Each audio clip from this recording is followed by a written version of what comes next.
The scene opens at the end of a fierce battle, where Aang, the protagonist, is grappling with regret over his title as humanity's mightiest warrior. As he faces death, he feels unworthy of the title, despite having defeated all 7 of the Fin demons. However, there remains the 8th Fin demon, which is mentioned in the ancient king's stele. Aang believes that humans often fail to understand the true power of these demons, and he blames himself for not fulfilling the responsibilities of being the mightiest warrior. He wonders what the 8th Fin demon wants from him. As the demon approaches, Aang fears it may seek to mutilate his corpse in retaliation for the deaths of its underlings. As Aang's eyes close, he feels death enveloping him like darkness. After a while, he sees a glimmer of light and opens his eyes to find himself as a young boy, surrounded by many people in an unfamiliar room. He wonders where he is. Looking at his hands, he realizes this does not feel like a dream and is confused about what is happening. He touches his face and is shocked to find that it is not his own. His once ruggedly handsome and charismatic features are gone, and his sturdy physique has vanished. He is deeply concerned about his current whereabouts and identity. It was the Helos urban area, where the third captain, Yahello, was addressing the gathered people. He wanted them to understand clearly what it meant to undertake the warrior examination, and that a warrior embodies protection and hope. He recounted a story from the year 3069, when their planet faced its doomsday. During that time, 6 colossal structures, known as the ancient king's steles, descended from the skies. Creatures, now known as demons, arrived and began massacring humans. After enduring brutal battles against their own extinction, humanity developed a way to fight back using grafting equipment. By recycling the cores found within the demons and equipping themselves with this technology, humans were temporarily granted powers on par with the demons. About 60 years ago, Aang, humanity's mightiest warrior, who was revered as a king by the warriors, led the world's forces against the greatest demonic horde ever recorded. The great battle raged for weeks, painting the world in a crimson hue. Ultimately, the warriors succeeded in defeating the demonic horde, delivering a crushing blow to the demons, and thus granting humanity 60 years of uninterrupted development and growth. Aang was shocked to hear about the events from 60 years ago, and realized he had somehow been transported into the future. Yahello continued, explaining that the victory came at the cost of countless warriors who sacrificed their lives for the greater good, including Aang himself. Reports indicated that Aang had died in battle while fighting against several of the strongest of the 7 Fin demons. That battle marked a turning point for humanity. It cast aside its fear and rose from the darkness, determined to bring about a new dawn. This battle was known as the Battle of Dawn. Aang thought this account was incorrect. He knew that the strongest demon was the 8th Fin demon, and although he was losing consciousness at the time, he had definitely seen it. Even now, humanity remained unaware of the true power of the demons. Yahello continued, emphasizing that without those fallen warriors, no one would be there to uphold the ideals of protection and hope. He asked if they all now understood what it meant to be a warrior. They all agreed. Aang murmured to himself that something was not right. Yahello heard Aang's murmur and approached him, noting that it seemed Aang did not fully understand what it meant to be a warrior. He then asked for Aang's name. Aang hesitated, wondering whether he should reveal that he was Aang, the mightiest warrior of whom they were speaking. He questioned whether they would even believe him, given that he had been transported from 60 years ago into a frail new body. Yahello learned Aang's name and expressed his disapproval, stating that it was disrespectful for such a great name to be borne by someone who could not grasp the fundamental qualities of a warrior. He accused Aang of disrespecting the legacy of the mightiest warrior. In his anger, Yahello punched Aang. Aang was shocked and realized that his current body was so weak it couldn't even respond to such an attack. He never imagined he would bear the same name again. Yahello informed Aang that he would be keeping a close eye on him during the upcoming warrior examination. He then instructed everyone to proceed to the examination grounds for their physical assessment. Lance asked Aang if he was okay and introduced himself, expressing his pleasure at meeting Aang. Lu, visibly angered, reproached Lance for calling Aang by the great name of Aang when he was clearly a weakling. She then asked Aang if he still believed he would possess the same powers just because he shared the name of the mightiest warrior. Aang was taken aback by Lu's arrogance and questioned how she dared to speak so disrespectfully about his name. Lance explained that Lu was a prominent figure among their batch of warrior candidates, known as the Solemn Rakshasi. She was the daughter of the renowned Seto noble family from the Helos urban area. Aang recognized the Seto name as familiar.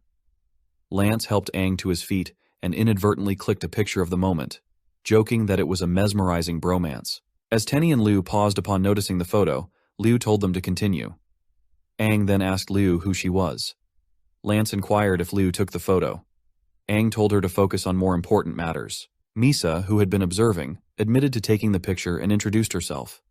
She explained that she was captivated by the moment and found it excellent source material for her work. The scene shifts to the physical assessment field. Aang thought to himself that despite his current body's condition, he was still the mightiest warrior. He found it laughable to hear what it meant to be a warrior in front of him, and was confident that his results would surprise everyone. The referee announced that the first physical assessment would be a long-distance endurance test. As the warriors took their positions and the race began, Aang was determined to finish first and set a new record. However, he ended up with the worst time, coming in last. Exhausted, he realized that his body was in worse shape than he had anticipated, and others laughed at his performance. The second test was the explosive arm strength test, in which Aang also finished last and even sprained his wrist. The third test was the explosive leg strength test, requiring participants to jump. Aang's jump was only half the distance of Liu's, who referred to him as an idiot. The referee announced that Aang was in last place in all the physical assessments, achieving the worst results in history. He warned that Aang might be eliminated from the examination. Aang was deeply disappointed by his performance. Misa continued to snap pictures, thinking it might be the last time she captures moments of Aang and Lance together. The referee informed Yacht that, given Aang's results, he was considering eliminating him from the second test. However, Yacht responded that while Aang might seem like a hopeless case, he still deserved the chance to participate in the second round, which would likely be his last assessment. He instructed the start of the second round. The warriors were informed that the second round would soon begin and would determine their synchronization with the grafting equipment. They were directed to proceed to the next assessment site. Aang saw this as his opportunity to prove himself. He remembered that in the past, he had maintained an average synchronization rate above 96%.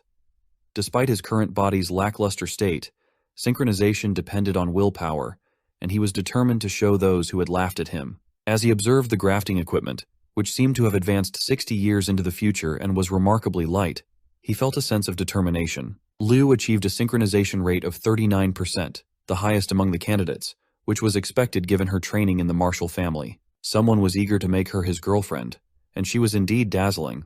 As she descended, Tenny and others praised her extensively.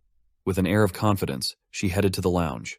Once there, she was thrilled to learn that she had achieved a 39% synchronization rate. Although she enjoyed the admiration, she decided to keep a low profile and calm down. Aang was impressed by Liu's 39% rate on the first test. Lance remarked on Liu's strength and spirit, noting that there was a fire burning beneath her slender physique. Aang sensed the same fiery presence in her. Lance mentioned that Aang didn't seem nervous. Aang replied that he was accustomed to such situations. The assessment continued. Many newcomers, experiencing the grafting equipment for the first time, displayed pained expressions. Due to the impact from the demon core, their bodies were subjected to extreme strain during their initial grafting. Some participants could not endure the pain and gave up. The warriors who achieved the lowest synchronization rate, with a minimum of 10%, would pass the test. Lance achieved a 24% synchronization rate. Naturally, there were some unexpected results. Misa scored 30% and also passed the test. Yacht commented that the assessment had revealed some promising rookies. A girl noted that, including Misa, there were a total of 6 warriors who had shown exceptional potential in their batch. Yacht acknowledged that while there were some promising candidates, there were still others who sorely lacked the necessary qualities. Finally, it was Aang's turn. Others were mocking him, speculating about what his synchronization rate would be, given his poor performance in the first round of assessments. Aang thought to himself that they would regret their laughter. He was determined to prove them wrong, and hoped they wouldn't be able to handle the shock of what they were about to see. Aang chose the Crimson Core for its enhancement of physical strength, and recalled that there were a total of 6 types of demon cores that could be acquired from the battlefield. The most commonly seen ones were crimson, yellow, green, and blue. He believed that achieving such a high synchronization rate required immense willpower. The strength of one's willpower determined how much power they could draw from the demon core and further, how much control they could exert over it. He was asked if he was ready. He agreed, and once the process began, a strong reaction was felt in the lounge, leaving Liu surprised to find it coming from Aang. Aang thought to himself that he would demonstrate the synchronization rate of the mightiest warrior. Lance remarked that Aang was exceptionally strong and had been concealing his power. The staff was astonished when the synchronization rate surged to 40%. Aang was confident that he would easily reach 96%, and his intensity increased. The warriors were astounded as the rate continued to rise, reaching 60%. Yaot was shocked to see the synchronization rate and questioned how such an exaggerated rate was possible, wondering if there was a malfunction. The girl reported that the rate was still rising, reaching 80%. The warriors began to suspect whether Aang was cheating or if there was a problem with the equipment. Aang thought about being referred to as the king by the warriors and resolved to show them what the mightiest warrior could achieve. He wanted them to see the difference in power between them and himself. However, he felt an unusual shift, and his strength began to dissipate, leaving him exhausted. He declared that he would not continue further. One of the men asked if he was playing around, and it turned out that there had been a malfunction. The final result showed a synchronization rate of only 10%. The girl explained to Yaot that the demon core had shattered and was likely an anomalous core, which had caused the abnormal data. Yaot wondered if this was indeed a malfunction. Ultimately, it was confirmed that Aang passed the test with a synchronization rate of 10%. Others commented that it was an anomalous demon core, and that there was no way such a frail body could achieve such a terrifying synchronization rate. Tenny laughed at Aang's expense. Lance approached to check if Aang was all right. Lu, feeling a mix of fear and jealousy, thought there was someone more eye-catching than herself, which she wouldn't tolerate.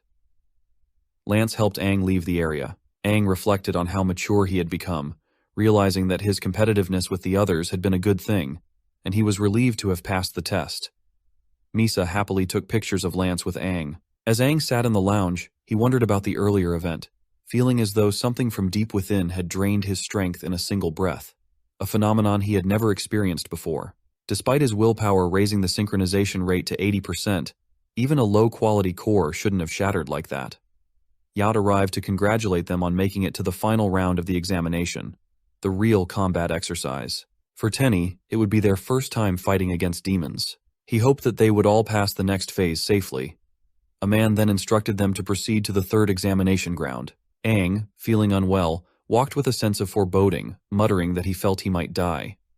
As he left, Yaot noticed Aang's broken crimson core and became intrigued by his power.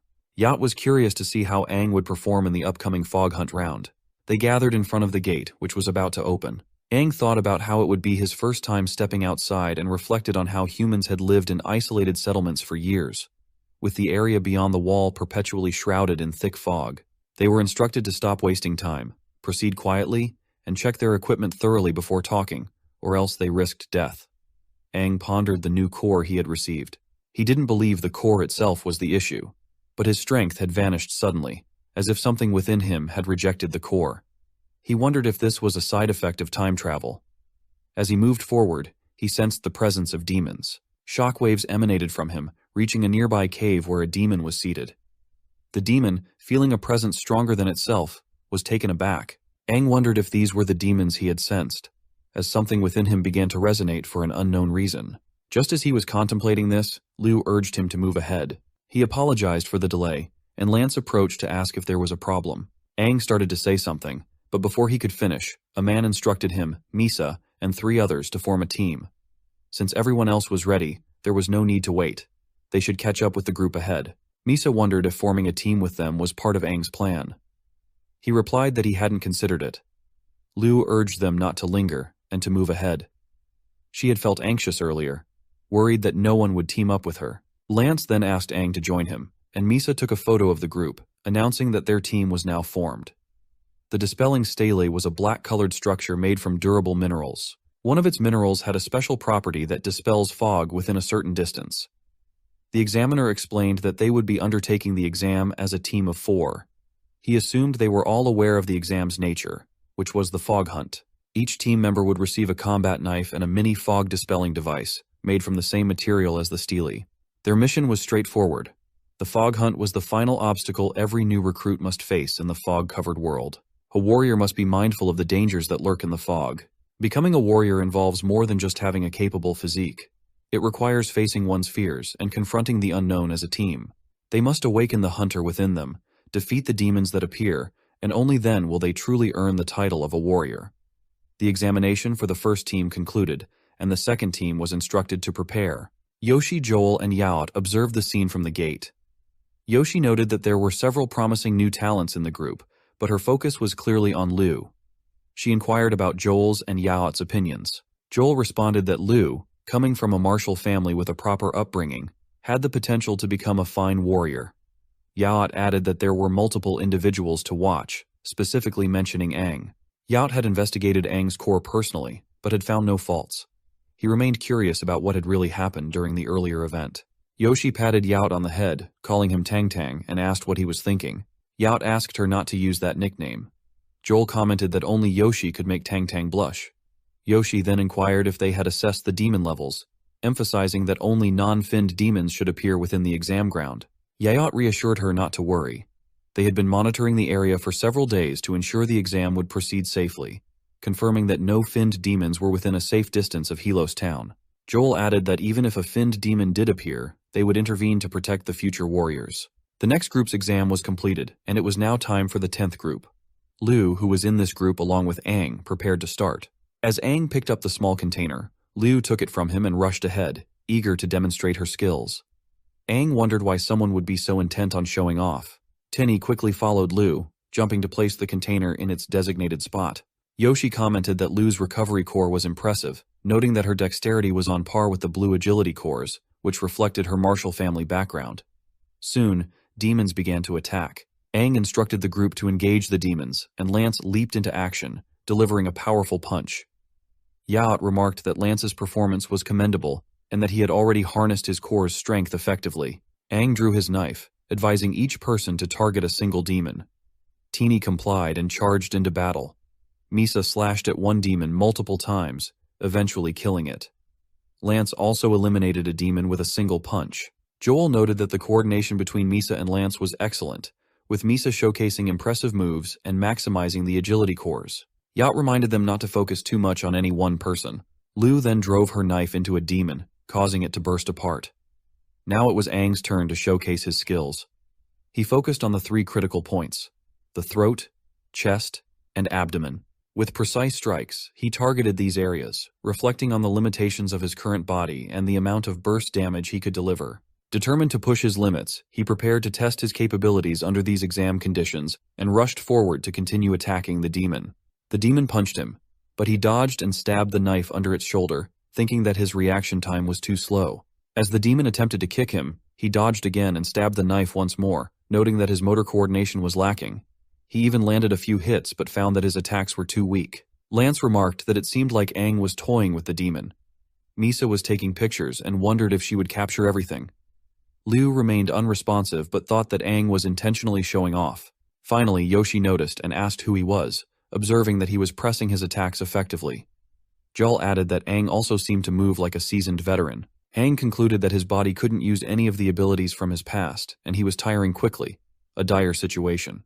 He decided it was time to finish off the demon. However, as he rushed to attack, something emerged from the group to kill the demon. Misa wondered what those roots were. As they fought the demon, a one-fin demon emerged. Recognizing the threat, Yacht instructed the warriors to fall back, and they quickly complied. Yoshi and Joel also engaged the one-fin demon. Yoshi urged the hunters not to panic and to retreat to Yacht, who promised to protect them until they reached town. The one-fin demon remarked that a human felt like a demon. Aang and his 3 friends were already trapped and wondered what the demon was saying. Liu thought the no-fin demon was no match for the one-fin demon and feared she would be torn to shreds in an instant. Aang realized that his current body wasn't equipped to handle a one-fin demon and felt overwhelmed by the fear of facing such a formidable opponent as an ordinary warrior. The one-fin demon incapacitated the 4 of them and began to carry them away. Joel and Yoshi rushed to confront the demon, but as it fled underground with the 4, Joel instructed the group to follow. After some time, the trail ended abruptly. Yoshi wondered how a one-fin demon could have appeared suddenly, given that Yacht had repeatedly checked the area for days without making any mistakes. This kind of incident had never occurred before. Yacht arrived, questioning where the 4 warriors had gone and why they had stopped tracking the demon. Joel told him to calm down, as the trail had ended. Yoshi explained that the one-fin demon seemed to have descended deeper, and that they shouldn't rush, since the area ahead was unexplored.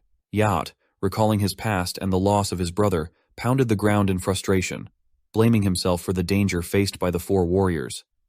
Joel suggested returning to town, betting that it had descended into chaos in their absence. He proposed sending search teams to investigate the surrounding area and ensure no more one-fin demons were present. Yoshi agreed that no one expected such an outcome, but emphasized the need to stay calm, even though she knew it was difficult for Yacht. Yacht stood up, telling both Yoshi and Joel to return to town, while he continued searching for the four warriors, assuring them not to worry. Joel began to speak, but Yoshi interrupted, instructing Yaot to return before sunset. Yaot agreed and ventured into the fog. Yoshi remarked that they wouldn't be able to change Yaot's mind. Joel agreed, adding that Yaot's younger brother had been taken by a demon, and Yaot still blamed himself for that loss. Yoshi noted that if Yaot's brother were alive, he would be around the same age as the captured kids, and they likely reminded Yaot of him. The scene shifts to the cave where Aang and the others were tied up. Aang woke up, confused about their location, and was relieved to find that everyone was still alive. The demon appeared from behind, commenting that Aang was the first to wake and seemed different from the other three. The demon was curious about Aang's identity and why he had a similar aura to that of the demon, even appearing stronger than the one-fin demon. Aang asked what the demon was talking about. In response, Aang emitted a red light, breaking free from his restraints, and charged at the demon. The demon dodged Aang's attack. Aang thought to himself that, in the past, he could have sliced the demon's head off before it even had a chance to react. He needed to rescue the others. He noted that the one-fin demon had a red core, which gave it agile movement and flexible limbs, enhancing its reaction and attack speed. However, this also meant that its joints weren't protected by thick skin, making its agility both a strength and a weakness. Just then, the demon extended spikes from its hand and stabbed them into Aang. Aang realized that targeting the demon's joints was the only way to exploit its weakness. He pressed hard to force the demon's hand out, determined not to be underestimated. He declared to the demon that he had killed countless one-fin demons before. The demon responded by delivering a brutal kick, injuring Aang and causing him to bleed. The demon taunted Aang, stating that even though he knew its weakness, as a wood-type demon, it could regenerate its body. Aang was shocked, as he believed only green core demons had regenerative abilities. He wondered if demons had evolved over the past half-century. The demon accused Aang of underestimating it, and then used roots to stab through Aang, drawing him closer. Grabbing Aang by the head, the demon said that he still didn't understand Aang. Aang felt the roots piercing through his organs, causing intense pain and making it hard to breathe. He had only just been reincarnated, yet it seemed he was already on the brink of death. He feared for the lives of the other three as well. Just as in his past life, Aang felt that everyone would die alongside him, and he was filled with regret and sorrow. He lamented his weakness and felt profound remorse for his companions. The one-fin demon, sensing Aang's weakness, decided to consume him in order to evolve. However, as the demon prepared to eat Aang, another demon within Aang questioned if the one-fin demon planned to consume him. It pondered whether, if Aang died, the demon's plan would be thwarted and expressed frustration at having to use its remaining consciousness in such a dire situation. The one-fin demon sensed an overwhelming, terrifying aura. As the demon form within Aang began to emerge, the one-fin demon wondered if it was a five-fin or six-fin demon.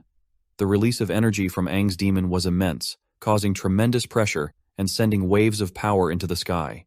The one-fin demon was struck with fear as the eight-fin demon revealed itself. The eight-fin demon declared itself the strongest red core demon and the king of the one-fin demon. Terrified, the one-fin demon addressed the eight-fin demon as Crimson. Meanwhile, Yacht continued his search, dispatching all the demons that crossed his path. After a while, he paused and reported that he had searched the surrounding area, but had only encountered 2 no-finned demons. He felt that the 4 candidates were not there and resolved to continue searching until he found them before sunset.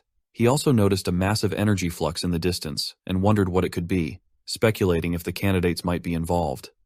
Aang, on the other hand, expressed his surprise at emerging in such a dark and sunless place. He demanded that the final demon answer truthfully whether he had disappeared and if the other 5 were still reigning as King Finns. The final demon confirmed that nothing had changed since then. Aang remarked that it seemed the demons were existing relatively peacefully.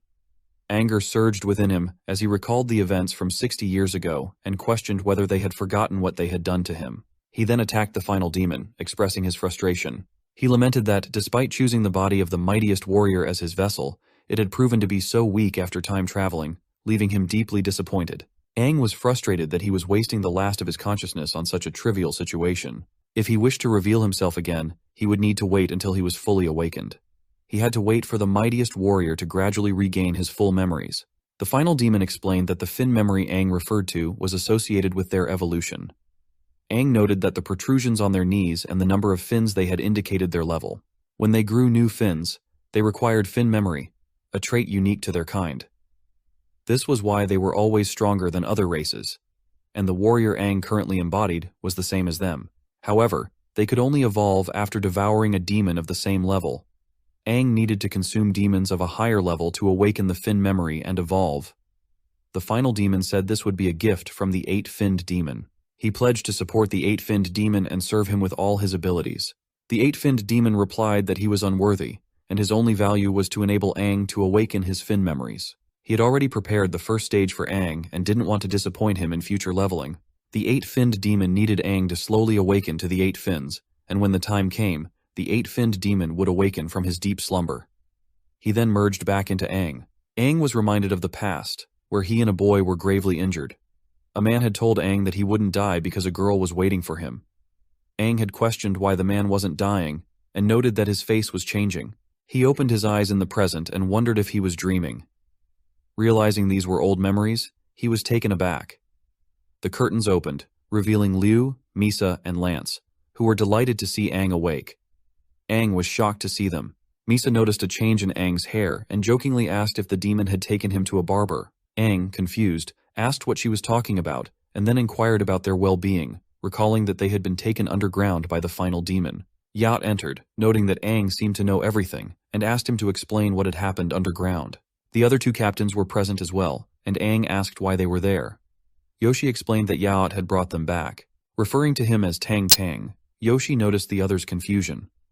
Joel added that Yacht had found the 4 of them lying unconscious in a cave. It was fortunate that the 1-finned demon was found there. Otherwise, it would have been difficult to bring them all back. Yoshi mentioned that the 3 others, besides Aang, had awakened after a while, but had no recollection of what happened inside the cave. Only Aang remained unconscious and had undergone some changes. She handed him a mirror to show him his altered hair and asked him to try to recall something from the underground cave. Aang was shocked by his appearance and wondered what had happened to him. Everything that had occurred after his time travel was beyond his understanding. He remembered losing consciousness after being hit in the cave but couldn't recall anything beyond that. He debated whether to tell them about his time travel, but decided against it, realizing it would be troublesome. They might not believe him and could think he had lost his mind. Instead, he resolved to continue operating under his current identity and focus on understanding what was happening. Aang mentioned that he briefly regained consciousness and realized they were in an underground cave. He fainted again shortly afterward and didn't know what happened next. Yacht wondered if he might be overthinking things. However, upon arriving at the scene, he noticed blood on the walls. Joel approached Aang and pointed out that the name associated with him was the same as that of the mightiest warrior.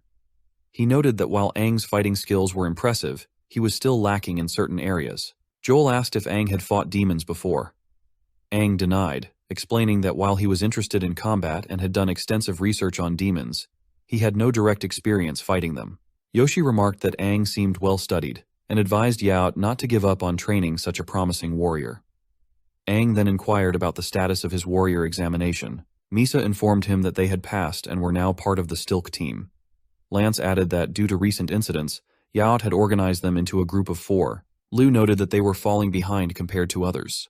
Yaot explained that teams had to accept missions to gain points, and since Aang had been unconscious for 3 days, they hadn't accumulated any points. Aang was shocked to learn he had been unconscious for so long. The next day, the 4 of them prepared and dressed in their proper uniforms, stood in the town. Citizens discussed the new warriors who had gathered 3 days ago. Yote congratulated them on becoming official warriors and commended them for surviving an encounter with a 1-finned demon. He would be leading their squad, which was one of 9 under his command. Yacht expressed his hope that they would stand out among the other squads. Aang thought the rules seemed tougher than before. Lance asked Aang if he had really never heard of the squad leaderboard. It appeared that Aang was a newcomer without much knowledge about it, and currently they were at the bottom of the leaderboard. Yacht explained the details of the leaderboard and informed them that the bottom squads would face monthly punishments, such as becoming the cleaning squad, until the next month's rankings were decided. Aang understood why the town was so clean. Yaot appointed Liu as the leader of their group and asked if there were any objections. Lance and Misa had no objections. Aang wondered if they would later regret not making him the leader. Liu was excited about his new role. Yaot instructed them to take missions from the board and to become accustomed to using their nano-wings in battle. He told them to come to him if they encountered any problems. As Yaot left, Liu suggested they check the available missions, noting that they needed to catch up with the others. Misa, however, pointed out something more important. They needed to take a group picture. They quickly took the photo. Yacht later asked Joel and Yoshi for their thoughts on the situation. Yoshi mentioned that, as Yacht had noted, there were no fin demons around the cave. All had succumbed to explosive deaths, leaving blood splatters across the floor. Joel asked Yacht if he suspected that the 4 candidates were responsible for this.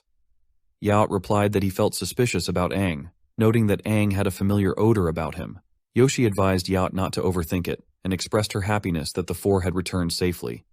She requested that Yacht train them hard so they wouldn't lose to her squad. Yacht assured her he was being serious. Joel suggested that they keep observing and to inform them if Aang did anything noteworthy. The scene shifted to the mission board, where Aang was pleased to see that all the missions were of the Iran level, each offering 10 points upon completion. Lance pointed out that A-level missions were the highest level available, while Misa added that these might be the most challenging. Lance explained that B-level missions awarded 6 points, and CA-level missions awarded 3 points. While the latter two were relatively easier and safer, air-level missions were notorious for their danger, with frequent casualties. Liu took note of the 3 missions available, and along with Aang, decided they would undertake all of them. The 4 of them started running, and Aang activated the core.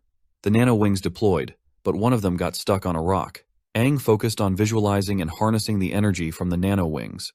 Successfully, he materialized a sword in his hand, reflecting on how nanotech had advanced over the past 60 years. They then took cover behind a rock, and Liu confirmed they were all set. She informed them that their targets were 2 demons with no fins, and they needed to take both out simultaneously. She instructed them to stick to the plan and wait for her signal. When the signal came, they rushed to attack the demons. Liu noted they had 3 A-level missions to complete and lacked the time for an extended fight. They needed to end the confrontation quickly. Lance would obstruct their line of sight, so by attacking the demons, they could disappear from view. Liu reminded the team of the plan. She, Aang, and Misa would immobilize the demons. After executing the attack, Aang wondered how the demons would move with a severed joint.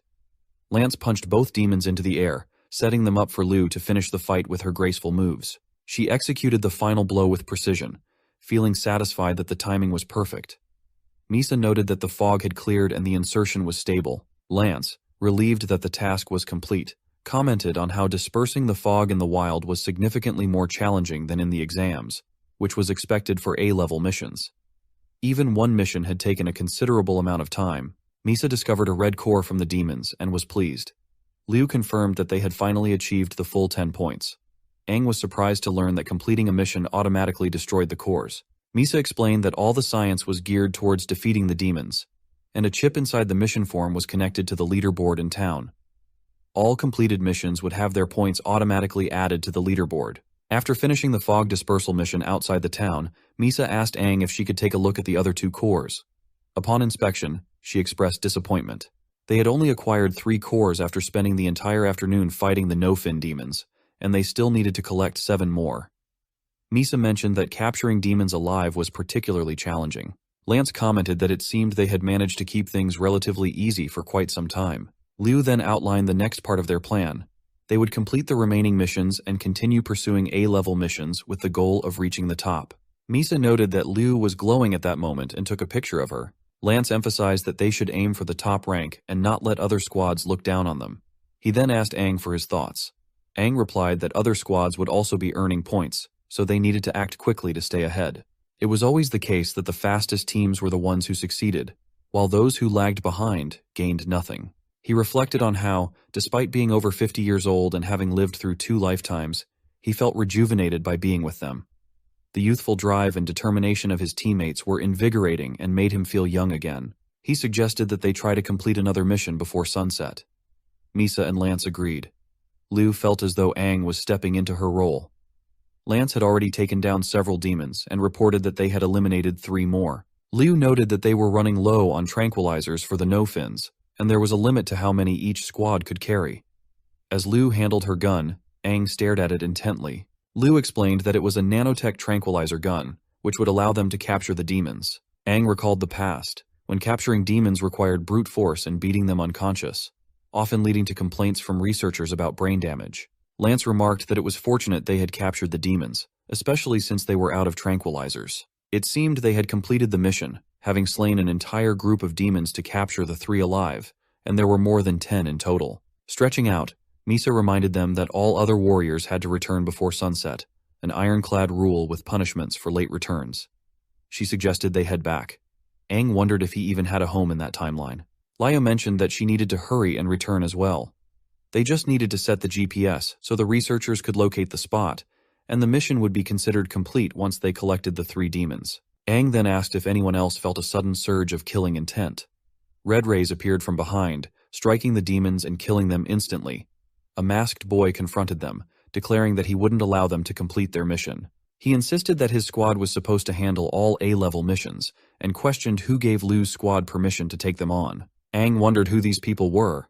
The leader of the guild explained that they were the Black Gun Squad, the seniors of their group. He then asked a girl from his team how many squads had joined the mission. She replied that there were 3. The leader scolded Aang and his team for their rudeness in not greeting their seniors. The 4 members of the Black Gun Squad descended and confronted Liu's team, accusing them of taking A-level missions without permission and questioning if they were looking down on them. Liu was infuriated that these 4 had killed the demons her squad had worked so hard to capture. The boy from the Black Gun Squad asked about the leader of Liu's squad and why they hadn't come to greet the Black Gun Squad themselves. Liu rushed to kick him, but he dodged and questioned how she dared to attack her seniors. Liu retorted that they were not worthy of being called her seniors. Lance and Misa intervened, urging Liu to resolve the issue through conversation. Misa expressed frustration over the Black Gun Squad's unreasonable behavior and questioned how they could kill the demons her team had worked so hard to capture. The boy dismissed their concerns, saying it was all part of the competition and that they were being naive. Liu's anger grew with each passing moment. Lance and Misa tried to pull Liu away, and Lance asked Aang to handle the situation and settle things peacefully. However, Aang charged forward, kicking the boy and causing him to fall, which also knocked off his mask.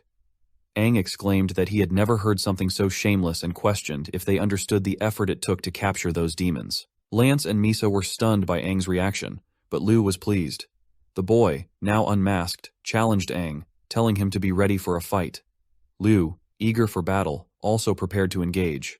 As the battle was about to start, Yaot intervened, blocking the attacks from both the boy and Aang, and pushed them both to the ground. Aang thought the fight was over and was curious to see how strong the current generation of warriors was. Yaot, visibly angry, reminded everyone that the sun was about to set and that they were still causing trouble. He warned them not to provoke the demons. The boy then claimed that they were attacked by others. Liu questioned why he was speaking to the captain. Misa revealed that she had photos of the Black Gun Squad killing the demons that Liu's squad had captured. Lance asked when Misa had taken these photos. Yaot clarified that they were the ones who had taken the A rank mission. Liu reported that the mission had been successful until the Black Gun Squad interfered. Yaot acknowledged this, explaining that while the interference seemed unreasonable, similar situations had occurred with the Black Gun Squad when they were new. Yaot stated that he would not involve himself further. It was up to the squads to resolve their conflicts on their own. The only thing that mattered was the points at kata, and while direct harm or endangerment of others was not allowed, other methods to achieve mission goals were permitted. The rules were the same for everyone, and they would face even more despicable situations in the future, though not insignificant ones like this. Yaot had only stopped their duel because the sun was setting, so he instructed everyone to return to the town immediately. He told the Black Gun Squad that it was shameful for them to let a rookie squad handle A-level missions, and advised them to go back and reconsider their actions. As the boy was leaving, he asked Aang to dare reveal his name. Aang provided his name, and the boy, feeling a bit unsettled, turned to his friends and questioned if they had heard that Aang was the name of the mightiest warrior. The boy declared that he wouldn't allow Aang and his squad to take points easily and vowed to make them the last ones. Pointing to the injury on his face, he promised to make Aang pay for it. He put his mask back on and instructed his squad to leave. As they departed, Yaot remarked that while the Black Gun Squad might not be the strongest, they were known for their swift and decisive actions and would likely go out of their way to sabotage Liu's squad's missions. Their team leader also used a gun. Although the boy hadn't shown his gun, Yaot admitted that he was quite strong for a rookie. If everyone had fought seriously, the outcome might have been different. Yaot then told the 4 of them to head back to town. Liu, contemplating the situation, saw Aang standing there and asked why he had acted so recklessly. She also expressed her appreciation for his kick. Lance invited Aang to his home for dinner that evening, but Aang declined. Lance inquired if Aang had a secret plan, to which Aang agreed. He thought he would focus on capturing 3 demons alive that day. At night, an announcement warned people not to leave the tower for their own safety. Aang stood to the side, reflecting on how he had only heard the announcement and seen no one walking around. He guessed that with the entire town under lockdown, there wouldn't be much to do, and he planned to check out his home after completing his mission. He noted that the security at the main gate was lax, observing only a solitary guard. He wondered if they were understaffed, or if they simply didn't expect anyone to attempt leaving at night. Seeing the gap in the gate wide enough for him to slip through, he prepared to go. Just then, Liu approached and noted that she had anticipated his actions. She was clearly excited and mentioned that she knew he had planned to go out at night when he had previously hinted at it. Aang replied that her observation was making him nervous. Liu then asked why he was out at such a late hour and if he was going somewhere specific. Aang played it off, saying he had simply eaten too much and wanted to take a stroll. He then admitted that he intended to surprise everyone in the morning and use the time to make up for the sabotage caused by the masked boy earlier that afternoon. Since Liu had seen him, he realized that his plan was now at risk. As Aang entered the town, Liu caught up with him and asked about his plans. She remarked that she felt like a genius and was looking forward to seeing the masked guy's utterly confused face in the morning. Aang asked why she was snickering. Liu claimed she wasn't, but her amusement was evident. On top of the main gate, 2 guards sat, yawning widely. One of them complained that guarding at night felt like torture, and wondered why they couldn't close the gate completely since no one was supposed to leave the town. The second guard, munching on something, warned him not to say such things, or the third captain would hear. He explained that the gap in the gate was there for emergencies, recalling an incident from a few years ago when refugees had arrived at the gate. They were slaughtered by demons because the gate took too long to open. Since then, all towns had maintained an emergency gap, prioritizing human lives over all else in that world. The first guard apologized, and the second guard reassured him, saying they would get used to it. He then pulled out an adult book, indicating that they had ways to pass the time. The first guard realized that the book featured the latest photo shoot of female warriors from other towns. The second guard mentioned that it had cost him a fortune and was hard to obtain, but it might make the night pass faster by flipping through the pages. As they were engrossed in the book, Aang and Liu rushed out of the gate. Aang observed that the exam ground they had used was now shrouded in denser fog than it had been in the morning. They moved to a different location, where Liu pointed out that they would be less noticeable due to the distance from the walls and the cover provided by the decaying forest. Aang reminded Liu of the plan. He would lure the demons out, and she should aim for their heads. They would use brute force to incapacitate them. He then headed into the fog, telling her to wait for him. Liu, although confident in Aang's abilities, felt a twinge of anxiety as he disappeared into the thick fog. She wondered if her emotions were a mix of excitement and fear, but knew she had to stay focused and be ready at a moment's notice. Liu was impressed by Aang's experienced method of luring demons. His ability to attract one no-fin demon at a time significantly reduced the difficulty of capturing them. From Liu's perspective, the novel approach of using brute force was both exciting and refreshing. She quickly adapted to this new style and progressed rapidly. When Aang signaled her to attack, Liu moved swiftly, and together, their movements were light and precise, as if they were playing with the demon.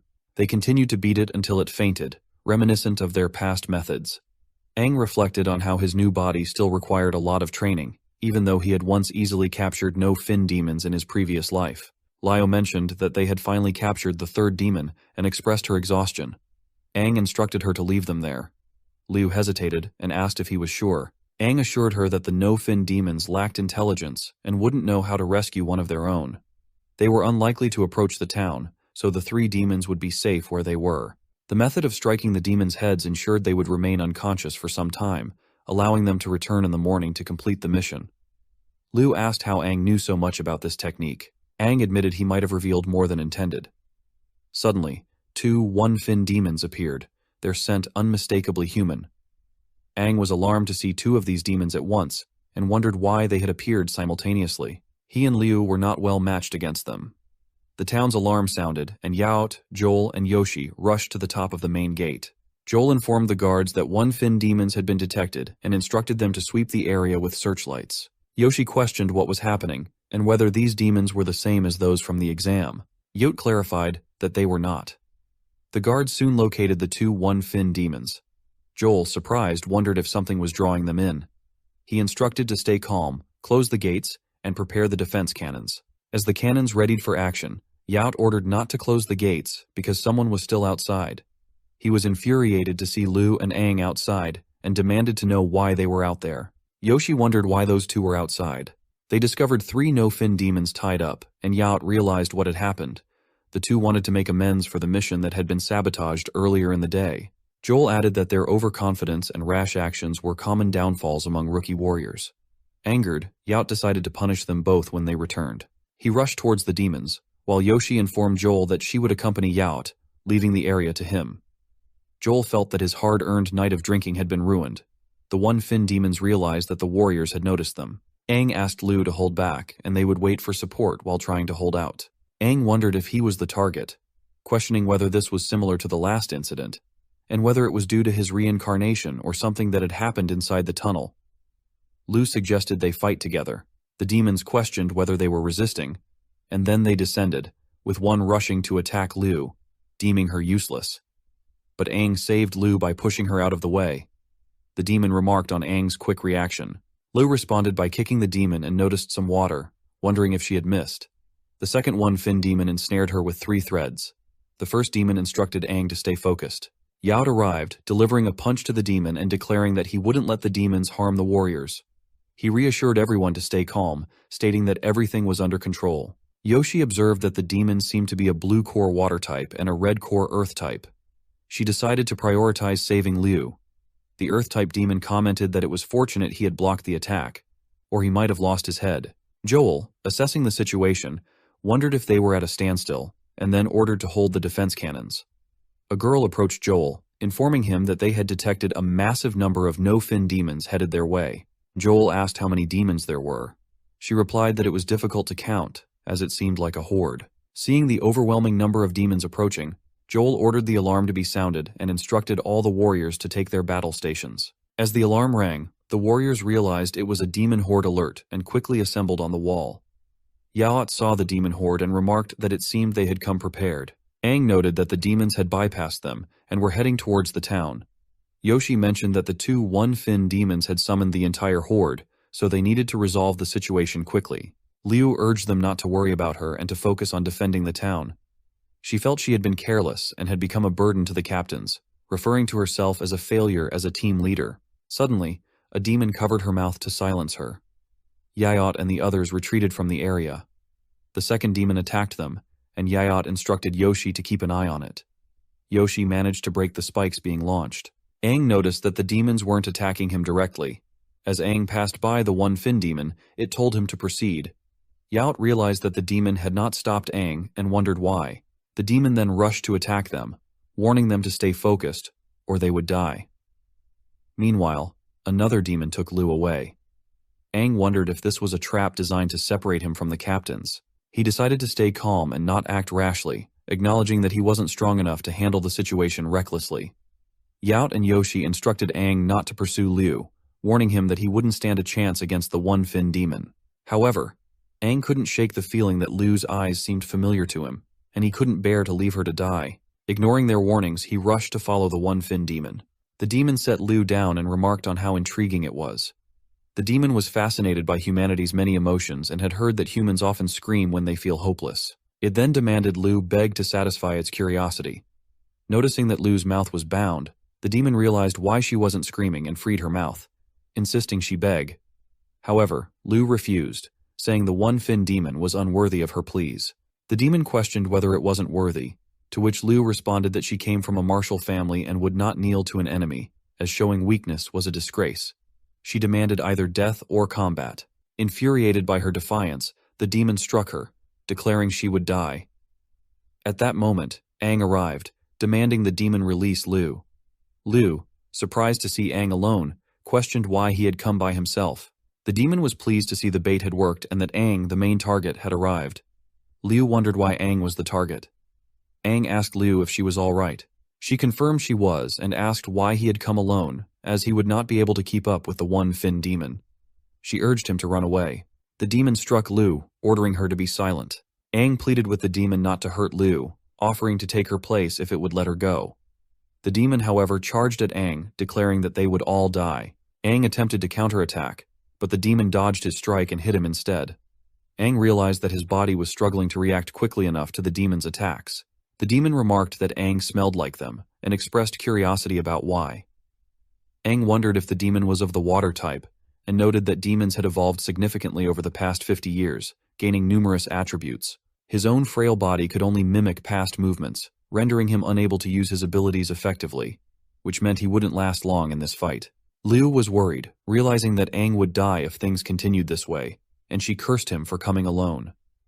Determined not to remain passive, she resolved to take action. Meanwhile, Aang was battling the demon and seized an opportunity to strike.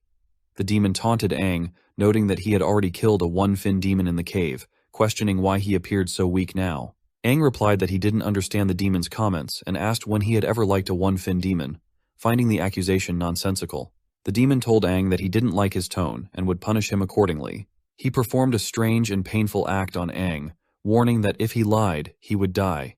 Then he attacked Aang, causing him to fall back and become entangled with several trees.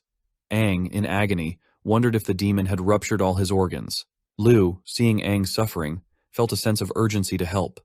The demon approached Aang and warned that if he didn't reveal the information, he would be eaten, which would somehow contribute to the demon's evolution. As the demon moved to capture Aang, Liu intervened with a fierce attack, knocking the demon away and telling him to keep his hands off her teammate.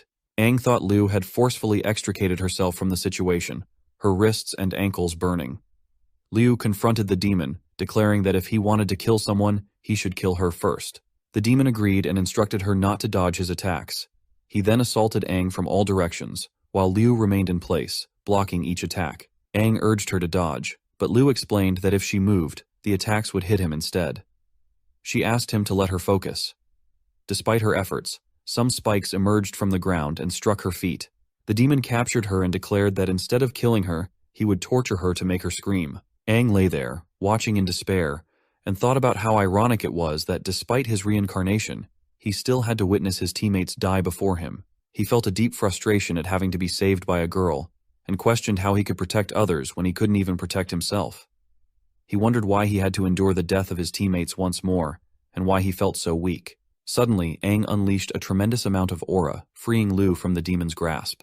The demon, puzzled by Aang's action, questioned whether it was merely the wind pressure that had caused the release, noting that Aang hadn't actually attacked him. Aang told Liu that she had done well for her first time as squad leader and instructed her to leave the rest to him. He gently laid her down. The demon, sensing a familiar smell, speculated that there were secrets about Aang. Aang, confused by the demon's comments, felt a surge of power emanating from his chest, rising upwards with an intense pressure as if it was about to burst forth. In a fit of rage, Aang's core began to shine brightly. The demon, noticing the transformation, wondered if it was a King Fin core. Lao saw the rays emanating from Aang and heard him declare that he knew the one-fin demon was going to die. Aang had awakened to his one-fin form. Meanwhile, Yaot and Yoshi were engaged in combat with another demon. The demon, feeling disoriented, sensed a powerful aura similar to its own. Yaot landed a punch, followed by Yoshi's kick, which left a noticeable hole in the demon. The demon, enraged by the damage, began to glow with intense energy. Yoshi noted that it was self-destructing and asked Yaot what he planned to do while she prepared to protect him. The demon proclaimed that all humans would perish. At that moment, a blast of immense speed, delivered by a spear, propelled the demon away to a considerable distance. Yoshi identified the attack as coming from the defense cannon. Joel, along with the others, was battling the no-fin demons and noted the sheer number of them, realizing there seemed to be no end. He reported that the horde was advancing and called for Yoshi and Yaot to join him. Yoshi instructed Yaot that they needed to return to the town immediately. Yaot then wondered if Liu had asked about Aang. Yoshi acknowledged that she understood Yaot's feelings, but reminded him that their roles extended beyond that of mere captains. They were warriors first. They hurried back to assist the town. The one-fin demon questioned Aang about his similarity to them, wondering if he was a one-fin demon himself. Despite Aang's apparent strength, the demon was perplexed by the presence of human fins, which seemed impossible. Aang speculated that his reincarnation might have granted him the powers of demons, and that he might be able to change things in the future. He then used his healing power on Liu. The one-fin demon was astonished and inquired if Aang was of the wood type. Aang responded that he vaguely remembered certain things, possibly because he had absorbed a one-fin wood-type demon. He suspected that he could gain the water-type powers by absorbing a one-fin water-type demon. The one-fin demon was taken aback by the level of power Aang exhibited, which he had never seen before. Aang summoned roots to appear behind him and declared that he was seeking to harness the power of the demon. The demon was terrified to learn that Aang had absorbed a wood-type demon. Aang found it intriguing, noting that he had never seen demons show fear in his previous life. He approached the demon closely and challenged it to attack him with everything it had, wanting to gauge the demon's current strength. The demon questioned whether Aang was a demon or a human before launching an attack. Aang wondered if this was elemental control and recalled that the wood-type demon he had absorbed could perform similar feats. Tentacles emerged to grasp the demon, and Aang remarked that it didn't seem particularly challenging. He made the demon experience pain, prompting it to resort to its trump card. The demon unleashed water whips against Aang, but he managed to dodge them. The demon then charged at Aang with renewed ferocity, declaring that he would not kill the demon. Unlike the water type, the wolf type had its own unique characteristics. The demon struck Aang, laughing and boasting that Aang would never understand the true strength of a demon. As he spoke, he delivered a powerful kick to Aang. Aang fell, crashing into the trees, and admitted that the demon was right. He didn't fully understand the strength of a demon. He reflected that if the demon had known how quickly he could learn, it would have realized that Aang was the mightiest warrior. To defeat the demon, Aang needed to continually learn and adapt to its strength. The demon speculated whether this was a result of wood-type recovery, and Aang understood instantly. Determined, Aang charged at the demon. The demon was ensnared by the roots, and Aang seized its face, stating that he had grown bored of their fight.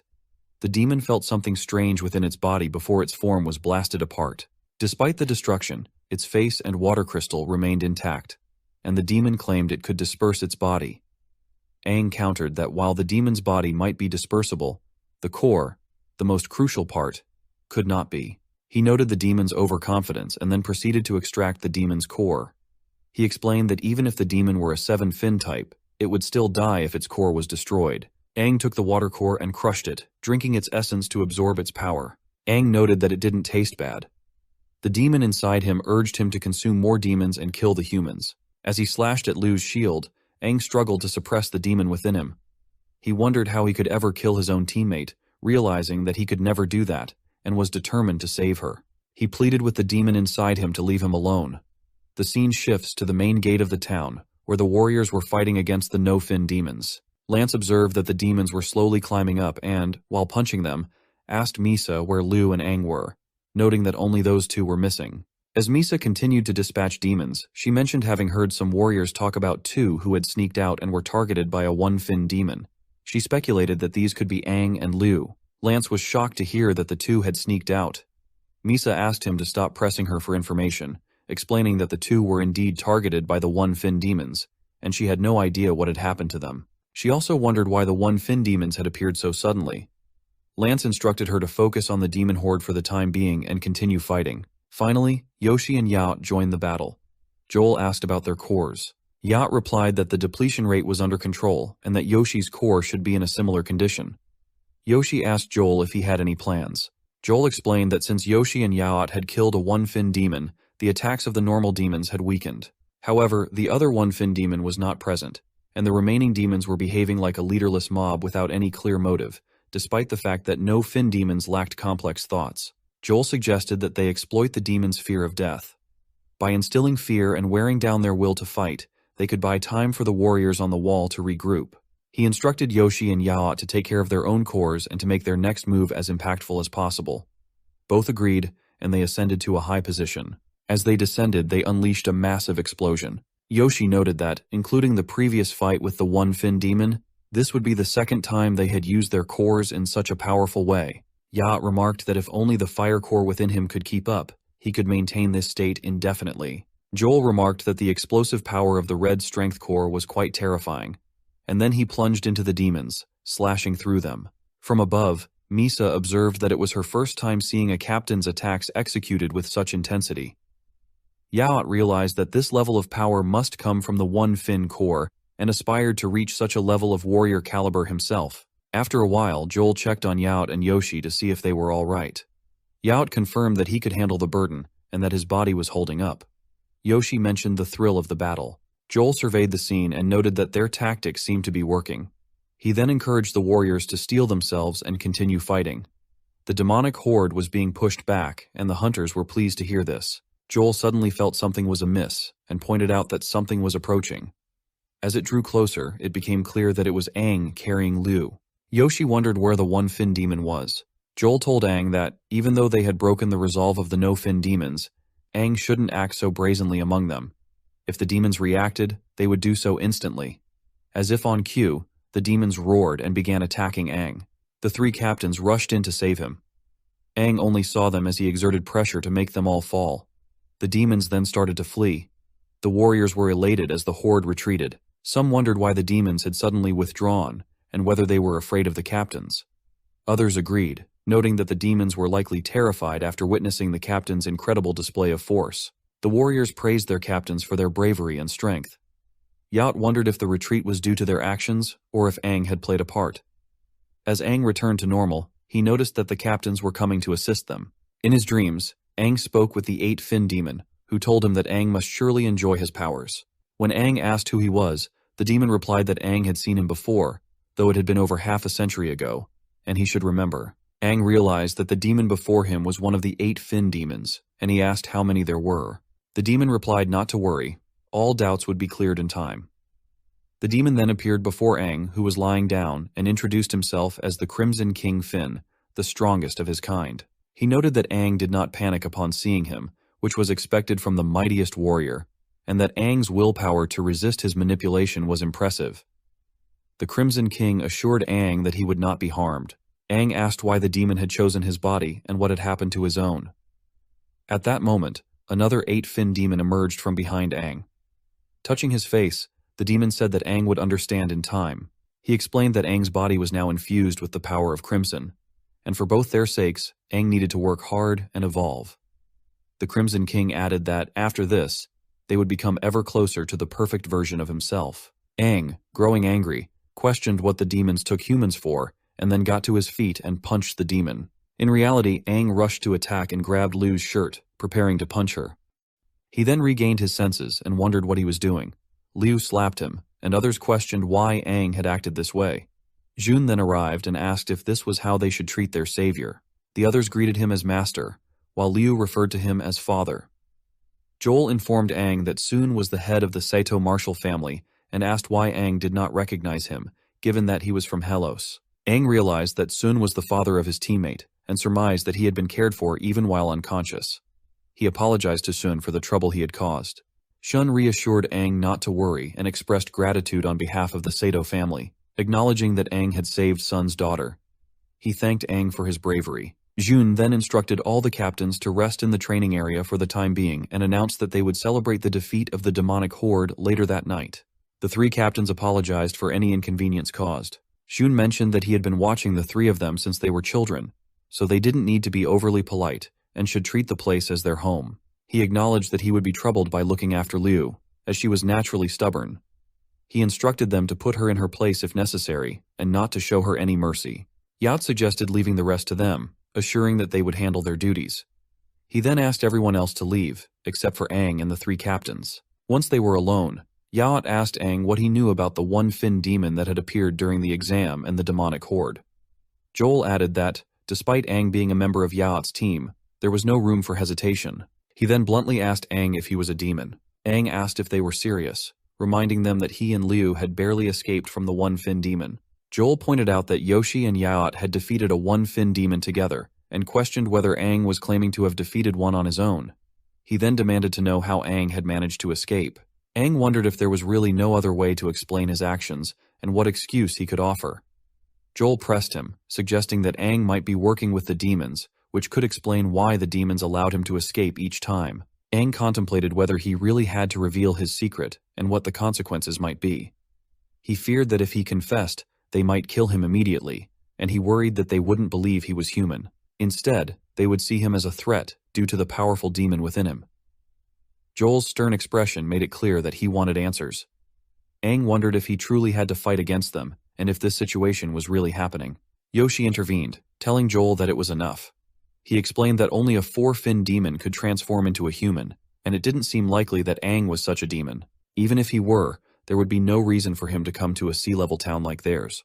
Yacht explained that demons were inherently selfish and lacked the concept of teamwork, so they wouldn't help others. Since Aang had saved Liu, Yacht concluded that he couldn't be a demon. Joel then patted Aang on the back, revealing that he had been teasing and questioning why everyone was so serious. He acknowledged that Aang and Liu had narrowly escaped death and must be exhausted. Yaot added that Liu had mentioned passing out after battling the 1-fin demon and did not remember what happened afterward. He asked Aang how he managed to escape with Liu. Yoshi inquired if Aang had defeated the one-fin demon.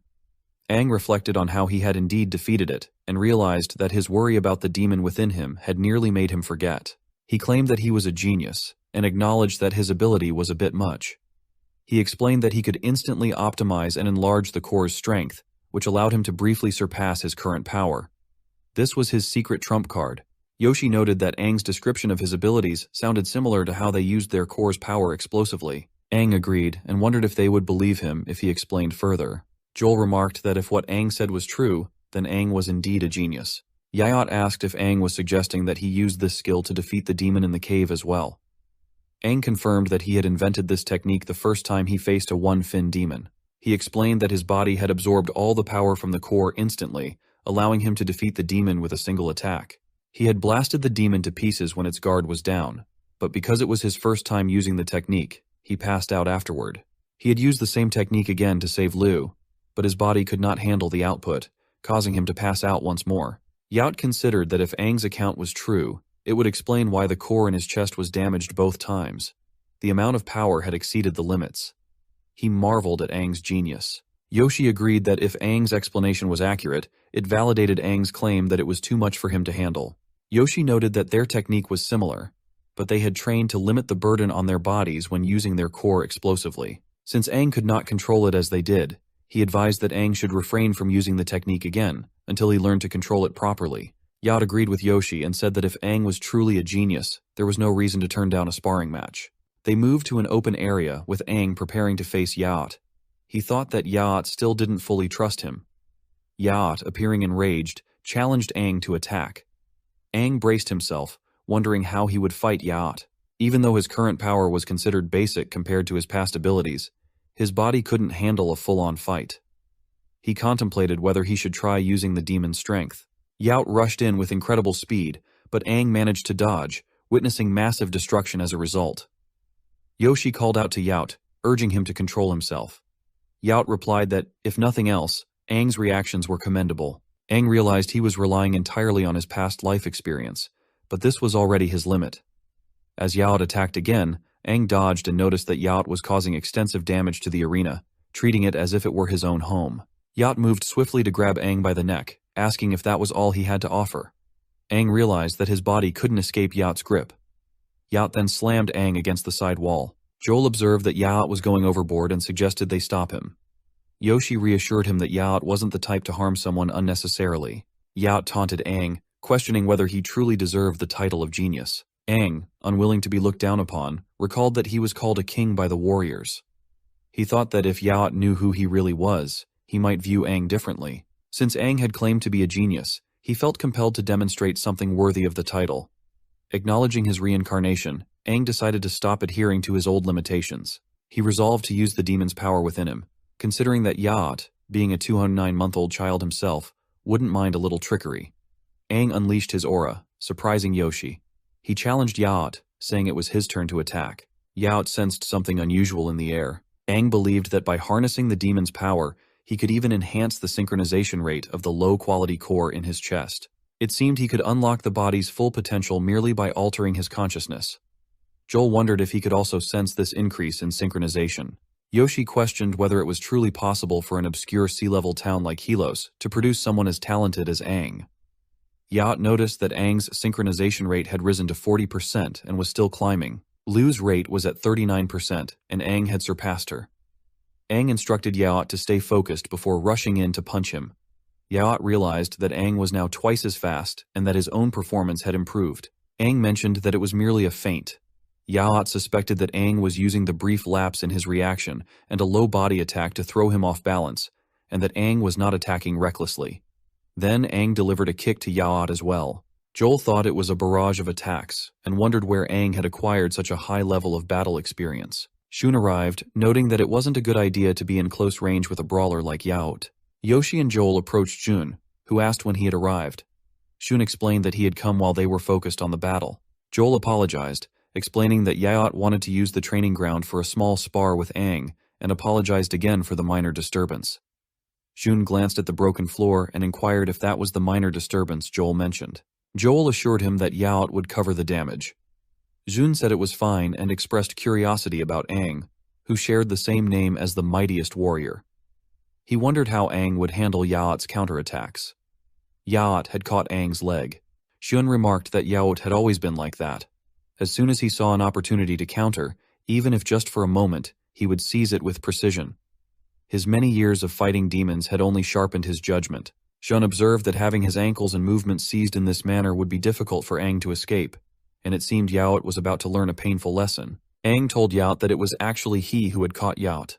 Aang struck Yaot's head with his own, landing a solid hit. Yaot wondered what had just happened. Aang explained that while the human skull was fairly durable, the area between the eyes was softer. He then charged in to attack again. Despite the incoming blow, Yaot remained steadfast. Joel watched in shock. Aang unleashed a massive blast, breaking the ground and demonstrating an all-in-one offensive and defensive technique. He decided to test the demon's power further. With immense force, Aang attacked again, causing Yaot to retreat in fear. Yaot vanished and reappeared behind him. Yoshi was stunned as Aang used the dust to maneuver into Yaot's blind spot and turn Yaot's own move against him. Joel remarked that Aang was quite vengeful, while Soon noted that he was a remarkably fast learner. Yaot managed to grab Aang, reminding him not to forget that this was his move and that he knew it better than anyone. Jun commented that Yaot was now losing his edge. Aang threw a punch but intentionally missed, creating immense pressure. Yaot wondered why Aang had missed. Aang explained that he preferred grappling techniques, and, had they used them from the start without holding back, he would have had no chance. Yaot took a hit to the head, which blurred his vision and caused him to misjudge the situation momentarily. Seizing the opportunity, Aang managed to gain the upper hand. Now, everyone believed in his skill. Shun continued to wonder about Aang's true abilities. At that moment, the gate opened, and Misa, carrying a lance, along with Liu, entered. Misa asked what was happening, noting that dinner was almost ready, and Liu's family had prepared some exquisite dishes in a large room. She was shocked by the destruction around them. Aang explained that most of the damage was the captain's fault. Liu inquired if this had been a sparring match. Joel told Yaot that he had lost. Aang mentioned that he often forgot against demons, and the sudden change in the opponent's size and style had caught him off guard. Shun advised them to set aside formalities. The sparring match was over, and it was time to start the feast. Aang expressed his hunger and thanked Shun for the invitation. Shun reflected on Aang's determination, power, restraint, and incredible battle experience, noting that Aang had shown remarkable potential and had not gone overboard, allowing Yaot to save face. Jun then asked Liu if she was interested in Aang, which shocked her. Everyone gathered to sit down for dinner. Shun raised a drink and asked to be allowed to speak on behalf of the town, expressing gratitude for their protection and honoring the warriors who had fought until their last breath. He said they were eternally grateful and praised Aang for his incredible actions, particularly for saving Liu. Aang stood up, saying there was no need for thanks. As he was about to take a sip of alcohol, Yaot punched him, reminding him that he was not old enough to consume it. Aang responded, stating that he was 18 and questioned if Yaot didn't have to be 18 to participate in the warrior exam. Yoshi noted that Yaot had seized the opportunity to retaliate. Shun dismissed the incident, saying it was fine and that being of age was important. Liu recalled her earlier conversation with Shun, where he had mentioned observing their match. Jun had remarked that the lady was very skilled, and that Aang's talents and potential were on par with hers. He suggested that if Aang was as capable as he appeared, a self-reliant girl like Liu might indeed fall for him. Liu wondered about this and thought that Aang was somewhat foolish. Liu stopped her reflections as Misa began eating, noting how luxurious the food was. Misa commented on the quality and remarked that it felt like riding on the finest of coats. Lance asked Aang how he had managed to defeat the one-fin demon, suggesting that Aang must have been incredible. Yacht explained that Aang had been able to forcibly extract a large amount of power from the core, temporarily surpassing his usual limits in strength and power. Yoshi added that it was similar to how captains utilize the core, but Aang must have taken a life-threatening risk to achieve such a burst of power to escape certain death. This approach was incredibly dangerous. Without proper training, it placed a massive burden on his body, and repeated use could lead to irreparable damage. Joel mentioned that while allowing Aang and Yacht to spar had been enlightening, Aang's power was surprising. However, he needed more training, or his body might not withstand the strain. Aang thought to himself that if he revealed he had absorbed the cores of two one-fin demons and possessed the healing capabilities of a wood-type demon, which allowed him to rapidly recover from backlash, it might be too much information. He decided it was better to let them believe he used a similar technique to the captains to draw more power from the core. He confirmed that the captains were correct, and that's why he had passed out afterward.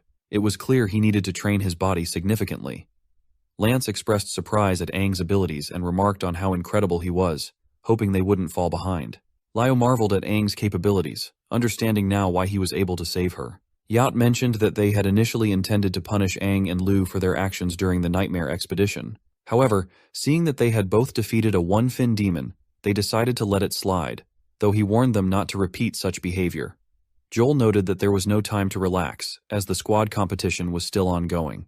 Yoshi pointed out that Liu's squad was currently in last place and needed to give their all from the following day. Aang stated that his squad's goal was to achieve the top rank. The scene shifts to a month later, with the squad competition entering its final and most intense phase. To secure more points, squads would be vying for A-level missions, which were themselves a challenge to acquire. Liu held a discussion with her squad and made a key decision. They would target a fattened sheep for high points and challenge the other groups. The leader of the Black Gun Squad asked Liu if they wanted to challenge for the points, reminding her of the kick they had received last time. Liu responded that it was enough talking and agreed to the 10 points. The boy noted that this was equivalent to the points for A-level missions and expressed indifference, stating they wouldn't need Yacht to come to their rescue. They were prepared to settle the score with Liu's squad for everything that had happened. The scene shifts to the town's sparring arena, where news of the duel had spread, and all the warriors were discussing it. The leader of the Black Gun Squad told Aang that the audience was growing, and suggested it was not too late to back out. He warned that if the Black Gun Squad appeared to be bullying Liu's team, it would reflect poorly on them. Aang replied that the outcome was still uncertain, and questioned why the leader wasn't stepping into the ring personally. The boy responded that since Aang had sent a girl into the ring, he couldn't back down and make excuses. Fortunately, his vice leader was a girl who was more than capable of handling Aang's squad. Aang suggested that the boy should not underestimate Liu just because she was a girl, as she was far from average. Misa started clicking pictures, indicating that Liu was about to begin. Liu told her female opponent to end this quickly, aiming to secure the 10 points swiftly. The girl responded by acknowledging Liu as the young lady of the Sato family, known as the Solemn Rakshasi. She expressed hope that Liu would demonstrate something interesting.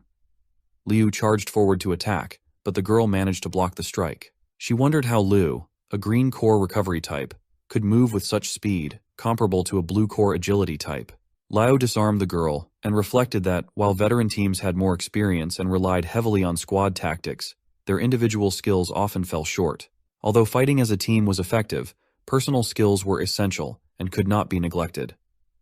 The girl realized that Liu had injected power into her muscles, causing them to spasm uncontrollably. Liu pointed out that the girl was wide open, and such exposure was a taboo in a fight. Seizing the opportunity, Liu attacked the girl multiple times. The boy noted that the girl had been accurately struck in all her joints and muscles. Liu made the girl fall and reminded her not to forget that the Sato family excelled in physical techniques. The onlookers expressed their admiration for Liu, praising her impressive performance. The boy then asked for an additional 10 points, expressing his belief that Liu was exceptionally strong. He decided to approach Aang's squad and challenge them for a 20-point match. Liu agreed, feeling thrilled at the prospect of earning 20 points. Aang advised her to rest after her fight, as he would now take over. The boy told Aang that he wasn't worthy enough and announced that he would target Liu. Aang responded that if that were the case, and since Liu was the leader, the boy should defeat Aang first to prove his worthiness to challenge his leader. The boy didn't even have the confidence to face Aang, though it didn't matter much to him. The girl remarked that it was such a crude taunt.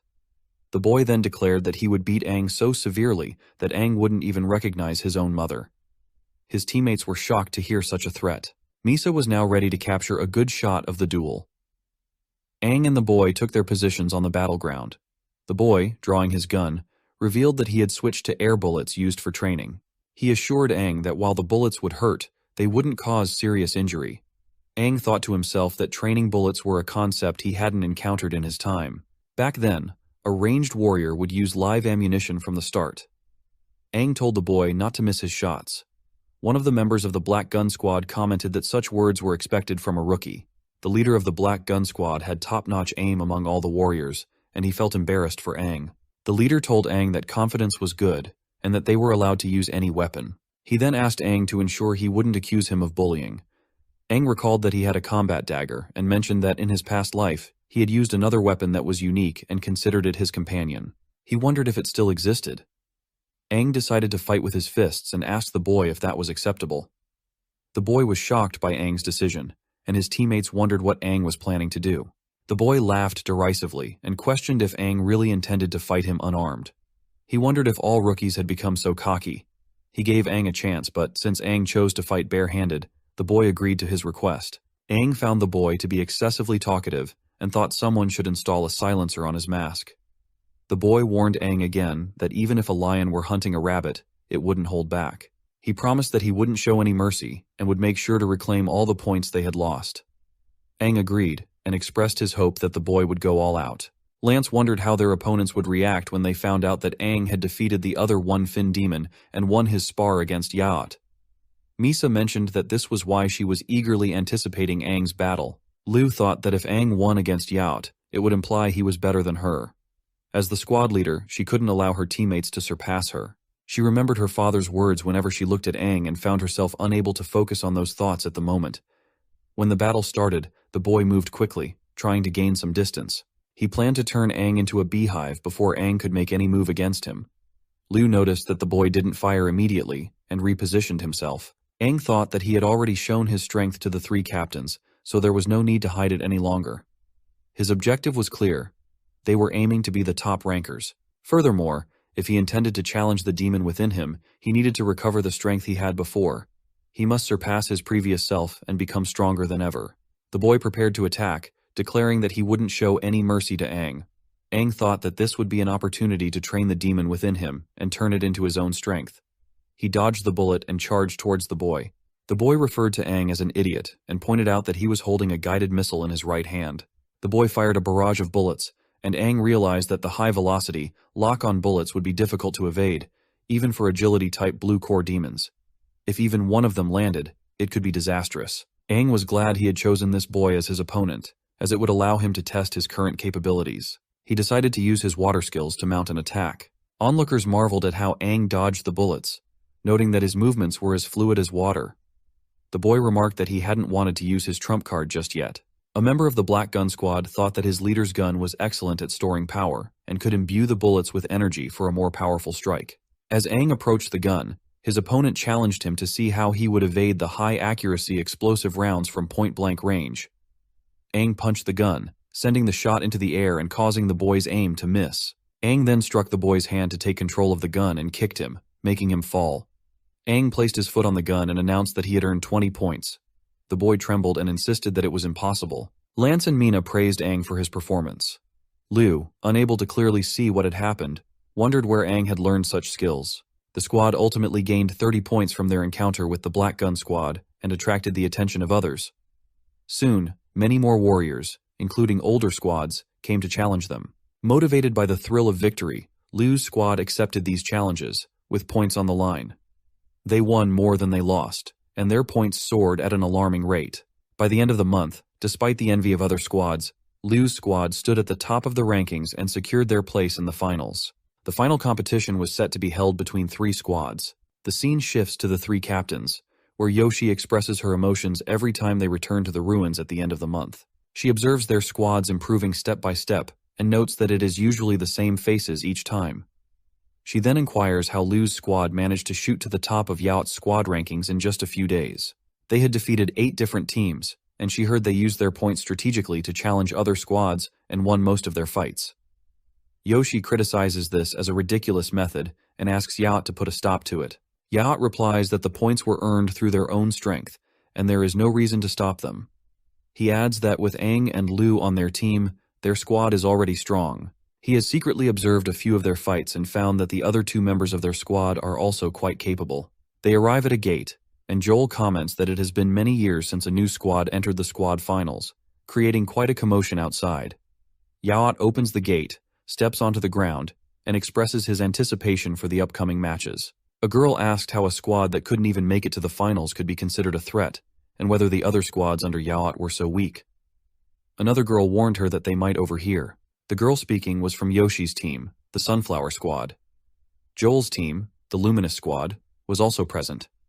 They commented that Yacht's side was full of rookies and dismissed the hype surrounding them as false rumors. Meanwhile, Lu's squad was stretching, and Misa remarked that they all looked so intimidating. Lance mentioned that the Starflower and the Luminous squads were the strongest teams under Yoshi and Joel and were well known in Helos. He added that the next 3 captains, who would succeed Yoshi, Yacht, and Joel, were expected to come from these top squads. Aang said it was fine and assured his squad that they just needed to give their all. He thought that even though his body was still lacking, with his secret power, he wouldn't lose to anyone at or below Yacht's 1 fin core strength.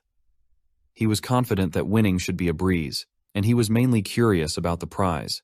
Yoshi asked her squad to gather. When they assembled, the leader told Yoshi that they were all ready and requested something special in addition to the prize if they won, specifically, a shopping trip with Yoshi to a B-level town. A boy from the Luminous squad asked if the Starflower squad's great ambition was to go shopping with Yoshi, expressing that his squad hoped to face stronger warriors in a B-level town and wanted to spar with them. The girl from the Starflower squad was annoyed and pointed out that the boy wouldn't understand how important clothes shopping was for the girls. She found his comments irritating and thought they would never get along with the Luminous squad. Joel and Yacht arrived, and Joel remarked on how lively the young ones were. He joked about sensing sparks of love in the air, to which the boys responded that Joel never took things seriously. Yacht then asked Lu's squad to gather as well. Once they were assembled, Yacht mentioned that since they all knew each other somewhat, he wouldn't introduce them individually. He explained that the finals would be divided into team and solo matches, with the winner being the squad that accumulated the most points. Yoshi added that the rules for each match would be revealed when the time came, and they would announce the prize for winning to fuel their competitive spirit. She assured them that everyone was eager for the prize, and they would surely appreciate what they had in store. Joel announced that the first place prize would be a 1-week training session in a B-level town, which delighted the contestants. Lance remarked that this was finally something worthy of their time spent on missions. The other warriors began discussing their plans for the B-level town. Misa, for instance, wanted to bring a good camera. Yacht then asked the squad leaders to come forward to draw lots. As the leaders drew their lots, the other warriors continued to speculate about the challenges they would face. Aang reflected on the many changes he was encountering. The classification of towns hadn't been so clearly defined in his time. Back then, towns were independent, and warriors could only rely on themselves. He remembered Lance mentioning that the town was classified as C level, the lowest rank, with B and A level towns above it. A-level towns were based on the strength and level of their warriors. Generally, towns with 1 or 2 Fin warriors were considered C-level, while those with 2 or 3 Fin warriors were B-level. Towns with 3, 4, or 5 Fin warriors were A-level. The only S-level settlement, according to Lance, was the city itself. The city was located at the heart of the Land of Hope. It was massive and boasted not only 5 or 6 Fin core warriors, but also the strongest 7 Fin core warrior, where humanity's most formidable fighting force congregated. The only S-level settlement was that grand city, and its fame seemed immense. Aang wondered how it compared to the town he had once been in charge of, and whether his old town still existed 60 years after that massive battle. He reminisced about his old, reliable teammates. Lance called Aang, noting that he appeared to be daydreaming. Misa pointed to Lu and told Aang to get ready. Lu realized they were the first to compete. Yacht announced that all weapons had been swapped for training weapons, and the first match would be between Lu's squad and the Luminous squad. Misa commented that they still didn't have a name and wondered if they would come up with one. Lance agreed, suggesting they needed a good name for when they became famous. Aang thought it was a good suggestion and said they should discuss it later. Lu, meanwhile, was feeling nervous. The leader of the Luminous squad sneered, questioning how a ragtag group like theirs could hope to win. He instructed his members to focus on taking out their opponents, leaving Lu to him. Yacht then signaled for the battle to begin. Lu realized that the battle was starting as a one-on-one match, and that the strategy was effective when their opponents were stronger. She regretted the circumstances and directed her team to group up. Aang observed that Lu seemed to have seen through their tactics. Her squad's most effective move would be to eliminate their leader, and he noted that the biggest flaw in the Luminous squad's strategy was that their entire team would crumble if they lost their leader. Lu's judgment, Aang thought, was commendable. The boy ordered his team to regroup and switch tactics, vowing that they would make Lu regret her decisions. As the battle began, Lu instructed her team to support her by covering her advances. Meanwhile, Aang, Lance, and Misa took down the other 3 Luminous squad members with precision strikes. The boy realized Lu was advancing directly toward him and warned her not to underestimate him. He rushed forward to engage Lu in combat. The boy attacked with a burst of red light. Lu instructed her team to close their eyes to protect themselves. She thought that the boy had concentrated energy in his hand to create a flashbang, which even affected his own teammates. Yacht mentioned that the boy was still fighting in that manner, and asked Joel if he hadn't advised the boy against it. Yacht noted that while the flash technique might be effective in a solo duel, it was problematic in a team battle because it also impacted his teammates. Joel replied that he had told the boy many times, but it had been to no avail. Sometimes, personal habits require a harsh lesson to correct. The boy believed that rookies shouldn't act arrogantly in front of his flash, and thought his team would be unable to fight back once he had dealt with the leader. As he prepared to attack again, Aang intervened, striking his hands and asking if he had ever considered his own teammates. Aang, wearing a water battle visor, then kicked the boy back. The boy, shocked, asked when Aang had equipped the visor. Aang replied that it was unwise to be separated from his team in battle. He thought that the lenses were made of water, and they were not only thick but also capable of diffracting light, which allowed them to negate a large portion of the blinding flash. By using the water element he had absorbed to create these diffraction lenses, he effectively reduced the amount of light, and it was fortunate that it worked. As the light finally dissipated, Liu noticed that the opposing team's leader was in poor condition, and wondered when Aang had managed to do this. Aang told her that he had left the task of finishing him to her. Liu wondered if Aang had already given the boy a good beating while everyone's eyes were closed. She then prepared to attack him directly, intending to make him blind again. However, as she raised her hand, she found it stuck and could not lift her arm. Aang had dislocated it. Liu told him they needed to finish this quickly, then punched him to the ground. Meanwhile, Aang was taking it easy, supporting Yoshi and Lance, who were both skilled fighters. The fights proceeded smoothly. Liu noted that the opponent's leader had already fallen and asked the opposing team if they still wished to continue. They chose to surrender. Joel commented that this outcome was expected. Yoshi pointed out that Aang hadn't even used his power yet. The Sunflower Squad's leader questioned the Luminous Squad's leader, asking if their loss was truly due to Liu's strength. The boy responded that they had simply been caught off guard and warned that the Sunflower Squad would be next. As the Sunflower Squad descended, their leader thought that the Luminous Squad's comments were irritating and bothersome. Yoshi informed them that all weapons had been switched to training mode and requested that the battle begin. The Sunflower Squad charged at Liu's team, and their leader instructed them not to be flustered by the Luminous Squad's tactics, to stick to their training, and to maintain their formation. Lance decided to channel all his power into a single punch. When he struck the ground, he unleashed a powerful shockwave that cracked the earth. Aang considered using his power if a smokescreen were created. Lance made roots erupt from the ground to ensnare all the opponents. They were shocked and wondered where this power had come from. Aang thought it was effective and realized there were many potential uses for the elements he had absorbed from demons. He wondered how many elements existed in total. Liu instructed Lance to continue his assault. Lance charged, but the opponents managed to evade his attack. The leader of the Sunflower Squad ordered evasive maneuvers and told her team to regroup. She believed their formation had been forcibly broken. Liu and Misa then attacked the leader, who tried to block their strikes and called for support. However, she saw that her teammates were already engaged in combat with Aang and Lance. The girl noticed that Aang was handling two of her teammates alone, and recalled the Luminous Squad's warning about Aang, noting that he was the strongest in Liu's squad and could influence the battle's outcome. Misa told the girl to focus, and the girl replied that she was an agility type. Misa then used her speed to attack the girl, ultimately leading to their victory. Yoshi declared that it was over, and Joel added that Liu's squad had won all the team battles. Now it was time for the solo duels. The warriors were informed that they could choose their opponents, so both the leaders of the Sunflower and Luminous Squads requested to battle Aang. Yaot explained that the solo duels were to be one-on-one, and asked who would go first. Aang, checking the time, responded that it was fine with him. He offered to face them both together. As the solo duels approached, Aang realized this would be the final fight, and knew he needed to be serious. The boy remarked that it seemed Aang was underestimating both of them, while the girl vowed that Aang would regret his ignorance. Yoshi clarified that the rules remained the same as before. The duel would end when one side surrendered or could no longer continue. She then asked if they could begin. The two opponents charged at Aang together, with the boy attacking first. He questioned if Aang considered him an easy target, warning that he should not underestimate him. The boy used his flash attack again, and the girl wondered if they had restored their energy so quickly. She recalled the conversation with the boy, where he had assured her that since they were fighting Aang together, they could not afford to lose. He mentioned that the prize of advancing to the B-level town might still be within reach. He had a solid plan and handed her a special battle visor, explaining that it would help negate most of Aang's flash abilities. When he successfully blinded Aang, she would need to seize the opportunity to strike. The girl was taken aback by the value of the visor he was giving her. The boy emphasized that they couldn't underestimate Aang and needed to work together if they stood any chance of advancing to the B-level town. He reminded the girl to remember that the flash would be the signal, so she must not miss the opportunity. As the boy prepared to attack Aang, he declared that there was no way to escape, as his attack was 5 times stronger than before. Yoshi and the others struggled to see through the blinding light.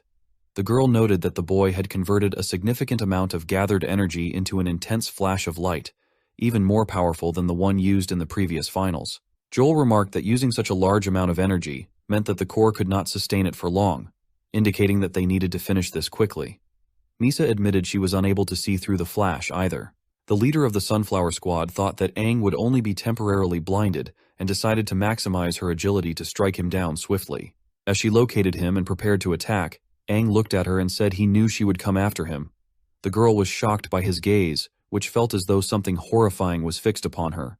She felt as if she were being pulled down into a deep, cold ocean. Aang used the water element to capture the girl, causing her to scream in pain. The boy asked her why she was shouting. She explained that it was because Aang had attacked her, and the visor had fallen off, leaving her unable to see anything. Aang apologized, acknowledging that their plan had failed. He then used various elements to attack them both, causing them to fall.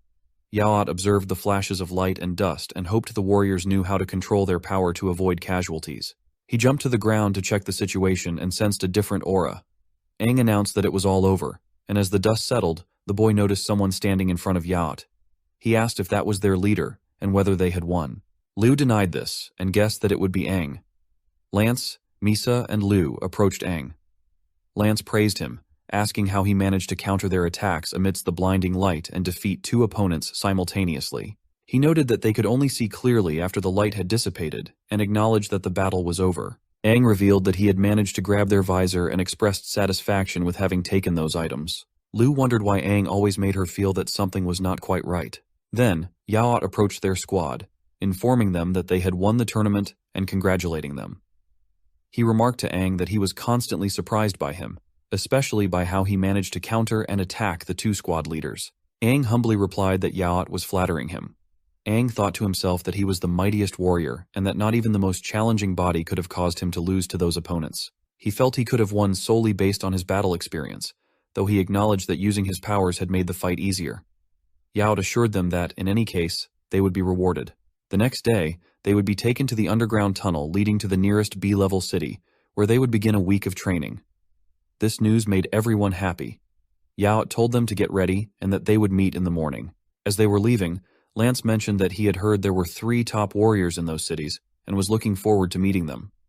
Misa offered to help him take a picture with them. Aang asked Liu what she planned to do while they were there. Liu replied that she was still thinking about it. Joel remarked that Aang was so formidable that even they might not be able to defeat him if he used all his power.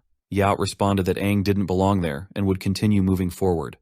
Joel added that taking them through the underground tunnel was a safer option compared to traveling above ground. Yoshi warned Yaot to stay alert, mentioning that some no-finish demons appeared there from time to time. Yaot reassured him to relax, stating that no amount of no-fins demons could pose a threat to them. He was confident that the 4 of them would be fine, even without his presence.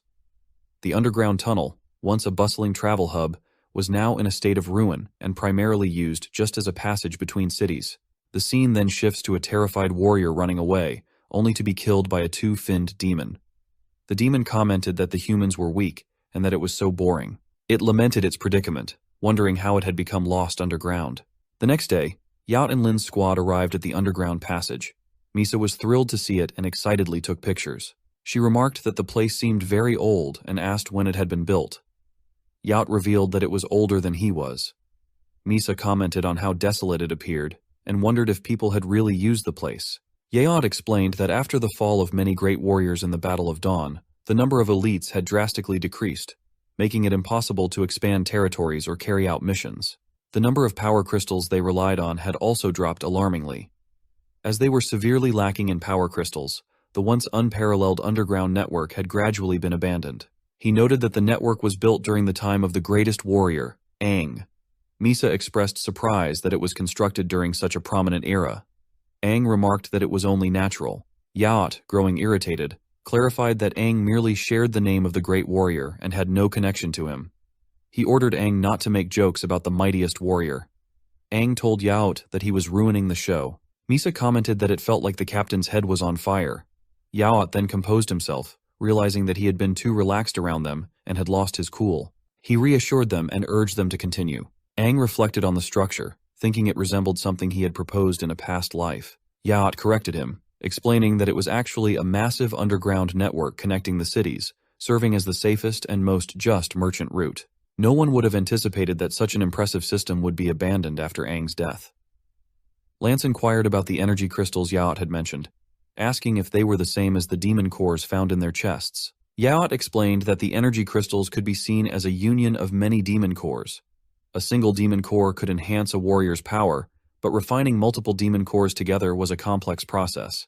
This line of experimentation led to repeated failures until they finally succeeded in creating a large-scale energy core, the energy crystal.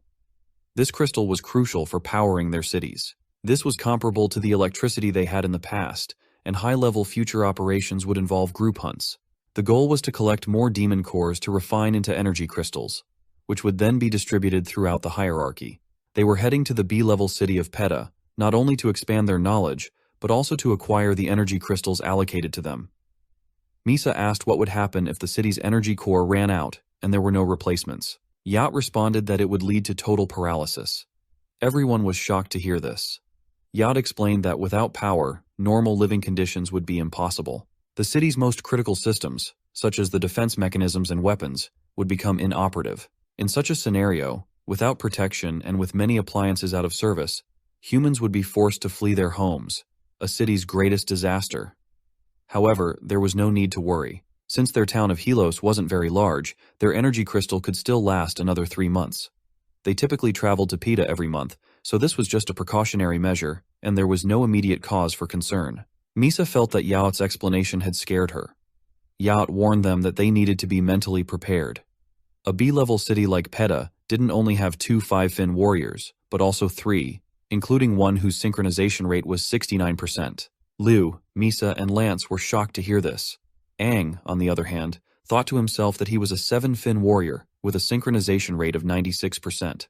As Misa noticed a button on the wall and reached to press it, she asked what it was. Aang quickly saw what she was doing and stopped her. Yaot scolded her for trying to touch anything and was relieved that Aang had intervened. Misa responded that the button seemed to be begging to be pressed, so her hand reached for it naturally. Yaot explained that the button was for an emergency seal. In the worst-case scenario, it would completely isolate that section of the tunnel from the rest. He pointed out a circle above them and told them that pressing the button would cause thick metal slabs to appear from both above and below, sealing off the area instantly. This measure was only to be used when no other options were available, to ensure the safety of the other cities connected to the tunnel. Aang thought that the most crucial feature of the tunnel was still operational.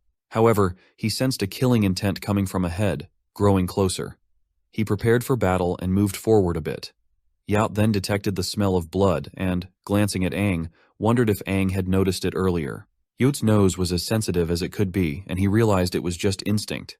Now was not the time to ponder this. He instructed Liu's squad to drop their bags and prepare for battle. As they moved forward, they saw blood, and Yaot wondered what was happening in Peta since the blood seemed to be coming from that direction.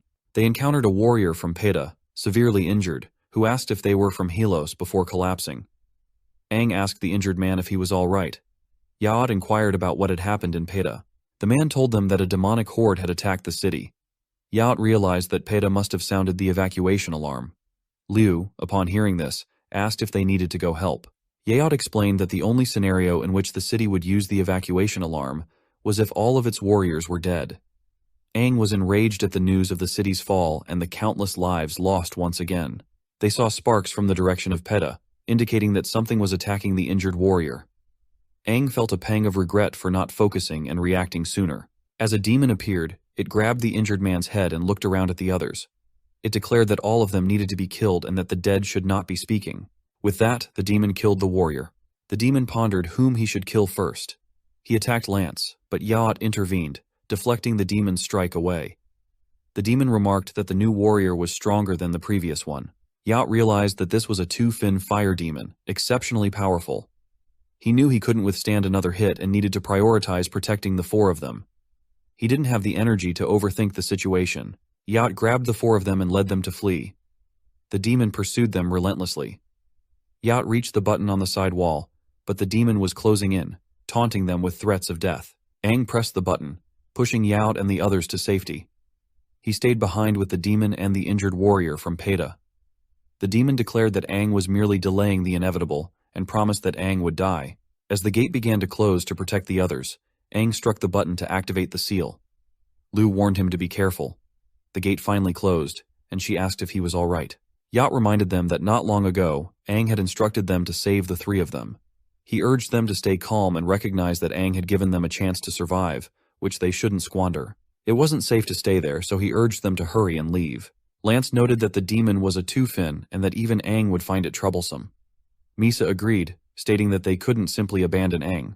Liu, frustrated, insisted they would break the door to save him. Yaot explained that the door was made from a special material mixed with additional alloys, capable of withstanding attacks from three-fin demons. It was not easily broken, and the sealing was so effective that they couldn't even hear what was happening on the other side. There was nothing they could do. The three of them asked if there was another way to save Aang.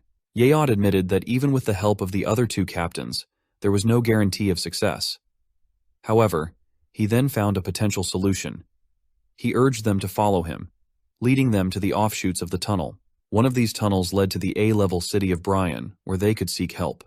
They continued running along the path Yaot had indicated. Yaot thought that choosing this route meant they were disregarding whatever was happening on the other side of the door, and they all had faith that Aang would survive. Meanwhile, Aang was engaged in battle with the demon. Revealing his true form, Aang declared that he was no longer hiding his power. The two-fin demon questioned whether Aang was a demon or a human. Aang responded that he wasn't even sure himself. However, if the two-fin demon tried a bit harder, Aang might have been forced to reveal his full transformation. For now, he was more interested in the demon's fire element. The two-fin demon wondered if Aang was a one-fin, or if he was powerful. Aang used roots to attack the demon. The demon remarked that if Aang's wood element was of one-fin strength, then his fire element was the perfect counter. He unleashed a fierce blaze to destroy Aang's roots, declaring that he would consume Aang and turn him into power.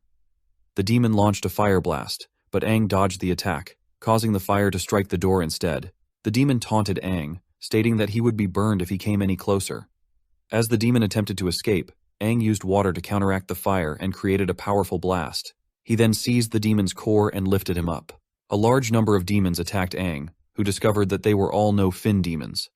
It seemed they had followed the sounds of his battle and had arrived in response. He then looked at the two fin fire elemental cores and wondered what powers they might bestow upon him. Absorbing them, he evolved into a two-fin demon and felt the intense heat of the flames surging within him. Realizing there was no end to the no-fin demons, he recalled how to harness the fire and unleashed a massive fire explosion to defeat them. He declared that their cries would serve as a tribute to the warriors who had fallen in the tunnels. As he continued to fight, he eventually reached an exit and wondered if the demons had come from there. Looking around, he saw the area was devastated, with many dead warriors lying on the ground. He reflected that the B-level city had been utterly destroyed, indicating a high-level demonic horde. The evidence suggested that the wood-type demons were slain with a single strike, and that the attack had a large area of effect. The power used was likely from a three-fin demon who had slaughtered the civilians. Yaot had mentioned that there were two three-fin core warriors in the city. Then he saw the two demons hanging from the roots. Aang used his own roots to bring the demons down, acknowledging that they were incredible warriors. He closed their eyes, assuring them that they could finally rest in peace. He felt the brutality of the battle deeply. A young boy, observing Aang, referred to him as a demon and questioned if he planned to kill everyone. The boy surmised that Aang must be a high-level demon, given his ability to take on a human form. He expressed that the warriors had saved his life, and that he couldn't stand by while demons desecrated their bodies. Aang felt remorse for his appearance and doubted the boy would believe his true intentions. As he pondered what to do next, a demon suddenly attacked the boy. Without hesitation, Aang rushed to eliminate the threat, realizing that no fin demons were still present in the city. He instructed the boy not to move and promised to heal him. The boy asked if Aang was a demon or a human. Aang wondered about his own nature but decided that regardless of his form, his mission remained unchanged: to exterminate all demons. He then charged forward to confront the remaining threats. He struck at the demons, explaining that if he concentrated the flames on his back, he could increase his speed and spread the fire like phosphorus powder to create explosions. He lamented that he couldn't fly. As he continued attacking the demons, He wondered what would happen if he injected the flames directly into their bodies. By throwing a demon to the ground, he caused a massive explosion, and speculated that if he compressed the flames and injected them, the demons would become bomb-like. He noted that elemental abilities had many potential uses and resolved to think about it further. Just then, he noticed the demons were fleeing. He used his fire magic to pursue and eliminate them all. Afterward, he recalled Act, Lu, and others who were eagerly awaiting his visit, and remembered that Yaot was supposed to bring back an energy crystal. Ang had no idea if they were all safe. The town's own energy crystal could only last for 3 more months, but the road to Peta City was blocked. The town would be in great danger if they didn't obtain a new energy crystal soon. He needed to reach the city's crystal storage and retrieve the energy crystal. Uncertain of where to go, he had to carefully consider the resources at his disposal. Utilizing his wood-type abilities, he reasoned that the energy crystal, being a condensed form of cores, must emit energy. He could scan the entire city for fluctuations in energy to locate it. He spread his roots throughout the city to search for the crystal. Eventually, he detected it and, upon running toward the source, realized it was located underground. He sensed weak energy fluctuations, suggesting it was well protected. He found an entry point and descended, discovering that the underground area was more complex than it appeared. Upon reaching the chamber, he saw a machine and realized it must be part of the energy distribution network for a B-level city, which was quite impressive. The energy crystal, he assumed, would be even more remarkable. Just then, he heard an automatic broadcast urging all warriors to protect the crystal with their lives. Aang considered heading to the storage area and wondered how many warriors were stationed there. Aang used his powers to investigate and discovered some dead warriors. The demons had also damaged the crystals. He surmised that the fallen warriors had likely fought to protect the crystals until their last breath. The demons had carried out a targeted attack, clearly intent on destroying the crystals, and they seemed more intelligent than before. It was as if they had been directed by someone with a strategy. Realizing that he needed to find equipment and other items above ground to aid in his search, Aang knew he had to retrieve an energy crystal. If Yaot and the others were in trouble, Hellos would be in grave danger. He had to locate another city within 3 months and successfully bring back an energy crystal to Hellos. He entered the battle preparation room, took a monster truck, and set out to find a new city. As he drove, he noted that the areas outside the city had yet to be explored. The fog was thickening, and the ruined buildings in his path were remnants of a once flourishing life, now possibly serving as resting spots for demons. He checked the map, following the direction to the next city. A person was watching him from hiding, then cut the rope to make logs fall on Aang. He dodged the falling logs with precise timing. Exiting the truck, Aang wondered about the attack, speculating whether it was the work of demons. However, it wasn't. A girl with a gun pointed at him ordered him not to move. She demanded to know who he was, which hunting group he belonged to, and insisted that he identify himself. Aang thought it was unfortunate timing that a hunting group had shown up. Aang thought about how troublesome the situation was and hadn't expected to run into any hunting groups. He explained that he wasn't part of any hunting group and was just a normal warrior passing through. The girl accused him of lying, asserting that city warriors didn't want him there alone and that he must be a scout for the Silver Wolf hunting group. Aang was taken aback and reiterated that he didn't belong to any hunting group, and it was too sudden for him to explain further. The girl shot a bottle near him, ordering him to stay quiet and labeling people like him as worse than demons. She then asked if her comrades from the Wearing Gun hunting group were still alive. Hearing this, Aang suspected that the Wearing Gun members had been captured by the Silver Wolf hunting group. He admitted that he had no way to prove he was a warrior, or that he wasn't part of any hunting group, especially with her gun pointed at him. As Aang noticed more people arriving, the girl again aimed her gun at him, telling him not to move. Suddenly, a bullet struck her, causing her to fall. Aang saw a group of boys on bikes and realized that someone had killed the girl who was carrying the gun. It seemed there were still some survivors from the searing guns. Another man suggested they could take the survivors to their boss, prompting them to move on and check it out. As they approached the girl, she thought that the newcomers were from the Silver Wolf group and struggled to lift her hand.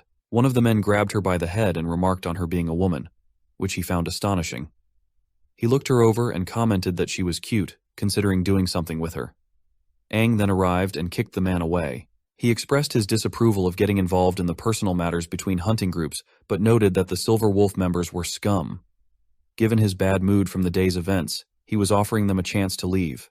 The man, frightened, referred to Aang as a demon. Aang grabbed the man's gun and crushed it, stating that he found it unpleasant to be threatened with a gun twice. The man offered to let Aang go in return. Aang responded by using his roots to strike the man, sending him flying some distance away. He then demanded to know if Aang was a demon or a human. Aang crushed the man's gun further, insisting it was none of his business whether Aang was a demon or a human. He then killed the man. Afterward, Aang attended to the girl's wounds, noting that the bullet had passed through some muscle and required healing. She thanked him once he had finished, commenting that it must be one of his abilities. She mentioned that she had heard the abilities of 4-fin warriors could have unimaginable effects, and that he seemed incredibly strong. She then asked if he was a 5-fin core warrior. Aang felt the power of a 2-fin demon within him, and although he was exhibiting more power than a typical 2-fin core warrior, he admitted that he was indeed a 2-fin core warrior with some special abilities. Impressed, she thanked him for saving her and apologized for threatening him with the gun. Aang replied that it was fine, noting that it was good to be cautious when alone outside. He needed to get to the nearest settlement and asked if she knew which one was closest. She said she knew and requested to accompany him. Aang pointed out that they had just met and didn't know each other's names, questioning how she could trust him so readily. He asked what work she had to do there. She explained that the closest settlement was Jinwei Town, a very small sea-level settlement, but it had been overtaken by the notorious Silver Wolf hunting group. A few days ago, the Searing Guns hunting group had tried to liberate the town, but they failed, and all of her comrades were killed. They had a chance of victory, but they didn't anticipate that the captain of the Silver Wolf hunting group had already become a 3-fin core warrior, whose power was overwhelming. Her captain was a 2-fin core warrior, and they were no match for a 3-fin warrior. In the end, she managed to escape. If liberating the town wouldn't hinder his mission, she wanted his help and was willing to put her life on the line to assist him. He thought that, although there had been hunting groups in his past life, he had never encountered a situation like this under his supervision. He wondered what the current person in charge was doing while these groups were daring to forcefully take over towns. The girl mentioned that she had heard the Silver Wolf hunting group had taken over a tower to acquire energy crystals, but she didn't know what they planned to do with them. Aang mentioned that it was indeed an energy crystal and remarked on their audacity to pillage the town's resources. He then asked her to lead the way, saying that, regardless of which issue they needed to address first, both matters made him furious. As evening approached during their travel, she informed him that they were very close now. They continued onward, and he suggested stopping to hide the car before getting too close to the town. Aang noted that this was a town he had no recollection of, one that wasn't even on the map, and that Jinwei Town had been captured by the Silver Wolf hunting group. He decided they would walk the rest of the way and investigate. Just as they were about to move, she noticed demons lurking behind them. The roots sprang up to grab the demons, and Aang remarked that vermin should learn to cooperate and avoid alerting others to their presence. They couldn't kill all the demons yet, as the blood of a freshly killed demon would only attract more. He urged her to keep moving. She agreed, and they proceeded toward the town. She thought about how strong Aang was and felt that they had a chance to save the town and his comrades. Hiding behind some bushes, Aang observed that there were no guards on the wall, and she added that the gate was open as well. They saw someone emerging from the town, carrying another person and asking for help. Another man grabbed the person's head and slammed it to the ground. The girl, enraged by the actions of the Silver Wolf members, aimed her gun at him. Aang stopped her, saying that her actions would reveal their position, and he would handle the situation. They then saw a giant hand appear, picking up the 2 men, who were now dead, and taking them inside. The girl informed Aang that there was a demon within the town. Aang realized they couldn't use the same strategy if a demon was involved. They would need to charge in and rescue as many people as possible. He swiftly dealt with the 2 Silver Wolf members at the gate and entered the town. The girl rushed after him, insisting that she wanted to join him, as it was her request. She then saw the 2 Silver Wolf members and wondered what Aang had done to them, as their skin appeared to be rotting and they looked like they had been dead for days. The town was teeming with Silver Wolf members, and Aang was methodically taking them down. She concluded that they were merely corpses controlled by a demon's special ability, meaning he didn't need to hold back. Aang exterminated all of them, thinking that they must be controlled by black strings. Such demons with special abilities usually operate alone, and he realized he would have to follow these strings to track down and deal with the controlling demon. He told the girl that he was going to save the father and son they had seen at the gate and asked her to look for other survivors. She agreed, and Aang followed the thread until he arrived in front of a gate. He struck the gate to open it, feeling as though he was too slow. Inside, a demon sat on a throne and declared that everything in the town, whether dead or alive, belonged to him. He had kept the pair alive to play a game of cat and mouse, but they had managed to escape the town and cross the line. He invited Aang to come closer, so the demon could get a good look at their guest. Aang noticed the energy crystals behind the demon, 3 in total. The Silver Wolf hunting group had originally taken over the town for these crystals, which had attracted the demon. He wondered what a demon would want with energy crystals. As the demon turned to face Aang, it questioned whether he was human or demon. Aang recognized that the demon was a rare purple core type, known for possessing unique physical abilities. Aang told the demon that he must have killed all the Silver Wolf members, noting that their leader was a 3-fin core warrior and likely no match for the demon's corpse control ability. The demon then kicked someone toward Aang, who recognized the man as the 3-fin core warrior. Aang blocked the attack, realizing the significance of his opponent. Suddenly, a large number of ghouls appeared to welcome Aang. He thought that not only the Silver Wolf members, but also the original warriors of the town had been turned into ghouls, and there were many of them. The demon welcomed Aang to his party. Aang thought of the 3-fin demon while he was in his 2-fin transformation. It would have been troublesome if it had been a normal 3-fin demon, but this one happened to be a purple core demon, weak in combat and specializing in using its psychic powers to control the flow of battle. He attacked them all, and, as he defeated them, the demon remarked that no matter how Aang looked at it, he wasn't a normal human, and asked Aang to rise and fight. Aang replied that it was of no use as he had incinerated their corpses. The demon revealed that he went through great trouble to collect them. Aang responded that it might be a little disrespectful towards them, but compared to being controlled by the demon, it was a much more honorable way to go. He added that he had no more corpses for the demon to control. Then he attacked the demon, noting that it greatly decreased the demon's combat powers. Aang prepared for the final strike to the core. Just then, the demon put the child in the way as Aang was about to punch him. Aang took the hit and thought that it was a good thing he avoided a fatal blow by using the water element. The demon revealed that he specialized not only in controlling corpses, but also lacked the sharpness of the mental element. Aang pondered the metal element, realizing its depth and deciding he needed to hurry and treat his wounds. He then used recovery magic on himself. The demon remarked that the fight might be more troublesome than he initially thought, and prepared to use something he had fought hard to obtain. He instructed a man to bring an item, and acknowledged that the father and son duo had proven themselves useful. The man then brought a green liquid, which the demon drank. Aang wondered what it was, and, sensing its danger by instinct, realized he had no time to recover. He charged at the demon despite the pain in his abdomen, aiming to interrupt the demon's actions. He leaped to attack, but a shield protected the demon, causing Aang to be thrown back. He questioned where the demon had gained such a burst of power, deducing that it was forcefully extracting energy from a crystal. Aang knew that such a process was impossible. The violent energy within the crystal had been condensed by humans to such an extent that extracting it in this way would cause the crystal's body to explode, a theory he had already proven in his past life. The power within the demon's body was wild and uncontrollable, but it stopped just before reaching the threshold. Aang wondered if this was due to the drug, and concluded that it was definitely not something created by a demon. The demon then began to evolve, shining as it used the power of the crystal to transform. It became a 4-fin demon. Aang realized this was not going to end well. The demon informed Aang that this was how a 4-fin demon felt, and then prepared to attack, using the Golden Gale thrust. Aang recognized that the demon now possessed the abilities of a 4-fin demon. As he tried to evade, the demon moved so quickly that it kicked him down. The demon taunted Aang, explaining that each fin gained through evolution represented an insurmountable power gap between them, declaring that this was the end of the road for Aang. Despite growing fond of him, the demon offered Aang a choice, to become his corpse. Just as the demon was about to attack, it stopped and summoned purple circles. A lady emerged from these circles, grabbing the demon's head and instructing it not to interfere with her plan. She asked if he could be the Black King and then compressed the demon to absorb it. Neo then transformed into a 4-fin demon as well and told Aang that, after all, humans couldn't be trusted. Aang sensed the presence of an 8-fin demon and realized that it was one of the demons he had encountered earlier. The demon taunted him, suggesting that at this rate, no one knew when the Crimson King would awaken. Aang struggled to endure even a 4-fin demon and was frustrated by the slow pace of his own evolution, compared to his status as one of the strongest humans.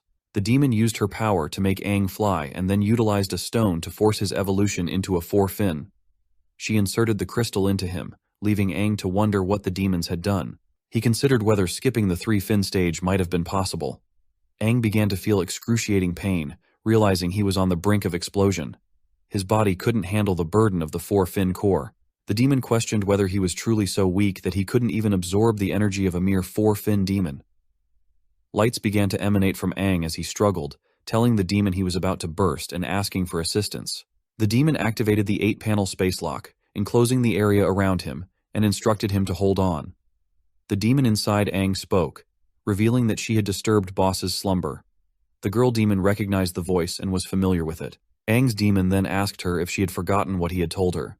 He shattered the crystal and took on the form of Crimson, instructing her not to interfere with Aang's evolution.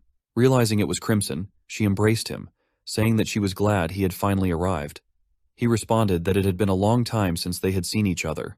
She mentioned that she had been observing humans from the shadows, and noted that he had been unable to overcome the newly evolved four-fin demon. She expressed concern that if he were to die, Crimson's and her combined strength would be weakened and require extensive training. Crimson explained that a human's body was different from a demon's. Humans were weak, but full of mysteries. Although he had only recently absorbed the power of a two-fin demon, she had forced him to skip the three-fin stage and was injecting the four-fin core into him, which his body could not handle. Despite this, the energy from the four-fin demon allowed him to awaken temporarily. He ordered her not to interfere with the human's evolution, as Aang needed to evolve slowly to become the perfect vessel. He asked if she understood. She agreed, and informed Crimson that, during his absence, he had faked his death while the other four kings had been foolishly bickering among themselves. No one had taken the initiative, resulting in a power equilibrium as Crimson had predicted. Crimson noted that the other kings, paranoid about his strength, had united to eliminate him. Now, even without him, they continued their infighting and might have already forgotten their original mandate. He asked if she had attracted their suspicions and remarked that he thought she had forgotten about him. She replied that even if they became suspicious of her, they lacked the energy to investigate what had really happened that day. Therefore she was safe, and he needn't worry about her. Her only concern was to welcome him in his strongest form. Crimson assured her that it was merely a matter of time. He had forcefully evolved his frail body into the four-fin form, but Aang needed to adjust to and stabilize the power he now possessed. He advised that it would be best if she had no contact with Aang, as any unwanted attention could jeopardize their plans. The lady confessed that she missed him, and that's why she wanted to see him, even if it was just through his vessel. The girl who had been with Aang arrived, noticing the presence of the eight-fin demon and wondering what it was doing there. The demon realized that she had forgotten to clear the area first.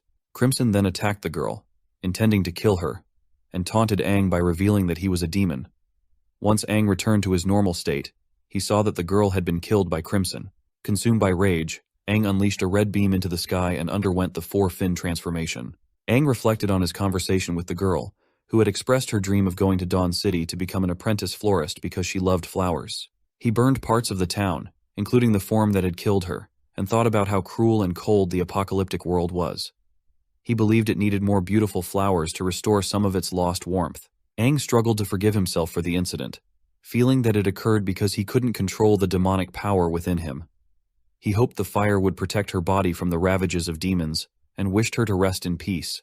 He thought he didn't want to rely on his four-fin powers and needed to sort out his thoughts, as there were many things happening at once. He was confused about the relationship between the eight-fin demon and Crimson, particularly why she had forced him to skip the three-fin stage and advance directly to the four-fin stage. He wondered about their ultimate goal and the suspicious circumstances that allowed a three-fin to break through to a four-fin.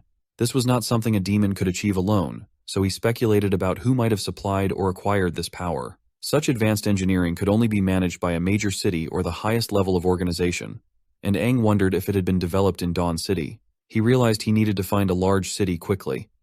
He decided to contact Yahello and let Yao know that he was safe. He also wondered how everyone else was doing. He started driving the monster truck, hoping that they had managed to escape the tunnels and reach a city safely.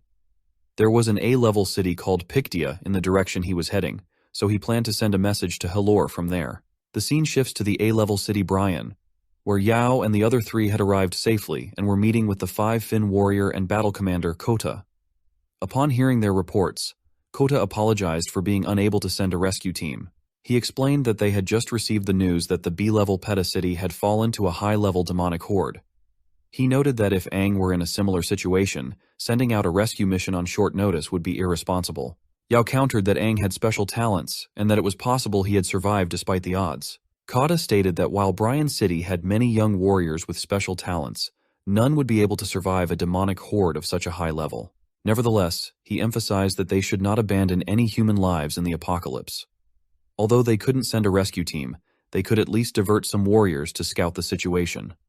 Yao thanked him for that. Kota then rose, indicating that he was needed elsewhere, and the meeting was dismissed.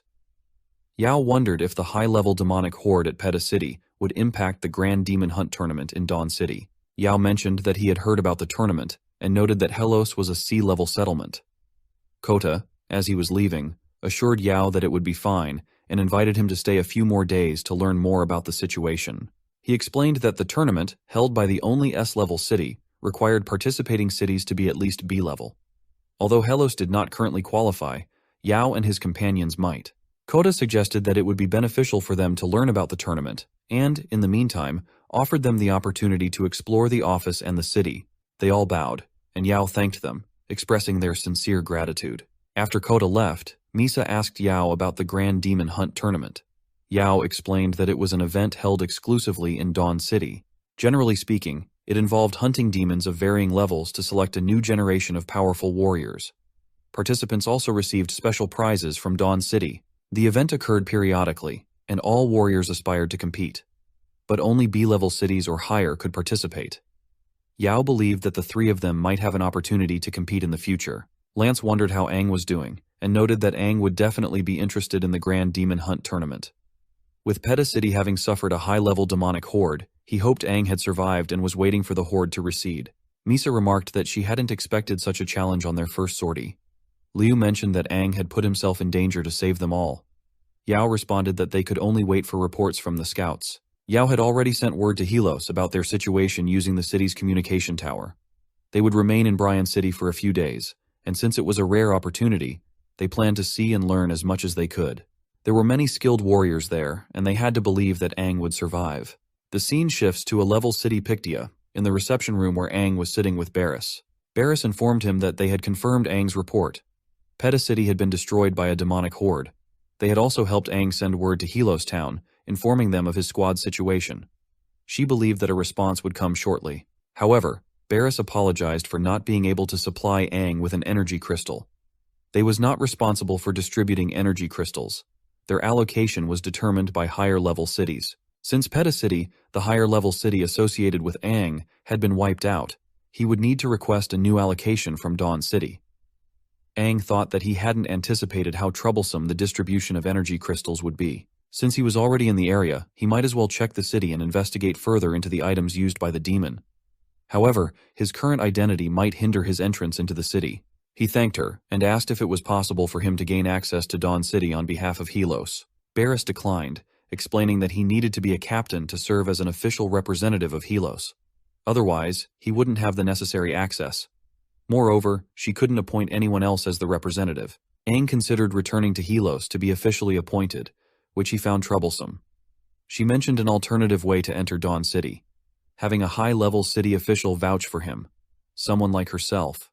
When Aang asked if she was offering to vouch for him, she agreed, but noted that she had no obligation to do so. She explained that if he participated in the Grand Demon Hunt tournament as an external recruit, joined her squad, and acted as a vanguard to gather information during the competition, she could then vouch for him. She couldn't guarantee that he would return alive. Aang recalled what the vanguard role entailed, and noted that it seemed none of her participants were willing to take on that responsibility. After considering it, he agreed to the role. He reflected that the Grand Demon Hunt tournament was something he had single-handedly established back in the day. Barris took him to the nano-equipment storage, and explained that she had assigned him as the vanguard out of desperation. The current situation was that no participating city wanted to assign their important members as vanguards, given that many had died in the past few years. She had warned him beforehand that all she could do was try her best to meet his equipment needs. She then told him to choose anything he wanted from the storage. He agreed, and began to look around. Barris thought that Aang's core-level display might either be damaged, or that he might not have a Rin core. Given that he came from a sea-level town, he was likely at most a 2-fin core warrior. Despite this, Aang was confident and seemed to have some sort of ace up his sleeve. Aang chose a nano-wing that could transform into a greatsword. He thought that while his previous combat knife offered good mobility, its damage was insufficient. Barris asked him to wait, as she had found a piloted item meant for a 3-fin warrior at the very minimum. It would be unstable if Aang attempted to pilot it with his current strength, and he risked injuring himself in the process. He showed her the red glowing power and demonstrated how easily he could rotate the sword, remarking on its solid feel. She wondered how he managed to pilot it so effortlessly, and speculated whether he had a special understanding of nano-wings. She had heard of warriors with exceptional talents who could handle high-standard nano-wings without any issues, and she found it quite shocking. Aang mentioned that they must have a live combat arena there. They both proceeded to the main entrance, where she assured him that she would do her best to provide all the necessary equipment. However, she inquired why he wanted to go to the live combat arena. He replied that he wanted to test out the new nano-wing on a demon as a warm-up. She asked if he really intended to go alone, noting that despite the arena's claims of safety, one-fin demons occasionally appeared. She offered to accompany him if he wished. Aang responded that he would be fine and could handle a one-fin demon on his own. She remarked that his confidence and bravery were rare qualities for a warrior and urged him to be careful. She mentioned that she had to train a few four-fin warriors and wished that more of them had the confidence of Aang, which would make things a lot simpler. They parted ways, and Aang thought that he couldn't let her accompany him. After all, he wasn't just going to test his new weapon. He wanted to evaluate the abilities he had acquired under his four-fin transformation. He arrived at a ruined area, noted that it had been claimed and the fog dispersed, and then heard the voice of a demon that appeared and rushed to attack him. He dodged the attack and made a powerful slash with his sword, remarking that the great sword felt much better. He noticed that many more demons had gathered and expressed his concern that they wouldn't appear during the day. Now he could properly acquaint himself with his weapon, release some pent-up frustration, and deal with various thoughts on his mind. He began to kill the demons one by one. With every swing he split demon blood and severed limbs, his movements almost like a dance. It was as if he were born solely for the purpose of slaying demons. He didn't rely on wood, water, fire, or metal elements. Instead, each swing of the sword reinforced the muscle memory in his frail body. He found himself facing no fin demons, which were no match for his skill. The only sound in the darkness was the wailing of the demons, and it was uncertain how long he had been there. Finally, Aang slashed down the last of the wave, realizing that his body had been affected by the evolving demon power within him. He noted that he was much stronger than when he first reincarnated, though he still found several areas lacking. He was surprised to find himself out of breath after just a few swings. Then, more powerful demons appeared, announcing that their food, humans, had arrived. Aang recognized that these were the one-fin demons he had anticipated. The demons sensed that Aang was not afraid of them, and wondered if his lack of fear was how he expressed it. One of the demons rushed to attack Aang, but he moved so swiftly that he struck the demon with a rock and then stabbed it with his sword. He remarked that the metal element was particularly effective against fire. He then decided to test his four-fin powers. Another demon, visibly frightened, questioned if he was truly human. Aang realized that the purple four-fin demon's power allowed him to control corpses. After consuming the demon, he used a purple thread to control it, which shocked the other demons as they witnessed Aang controlling one of their own. As evening approached, Barris noticed that Aang had not yet returned. A man informed her that sunset was imminent and, due to the demonic horde incident at Peta City, all gates, including the side gates, would soon be closed. Barris asked for a report on the levels of demons that had recently appeared. The man reported that not only had one-fin demons become more common, but two-fin, three-fin, and even four-fin demons had also been sighted. Barris worried that Aang might have become prey for the demons and needed to hurry back. She had just submitted the participant list and hoped to avoid causing any further problems. She decided to go search for him at the live combat arena and assured the man that she would return before the gates were closed. The man agreed. As she hurried, Barris reflected on her carelessness.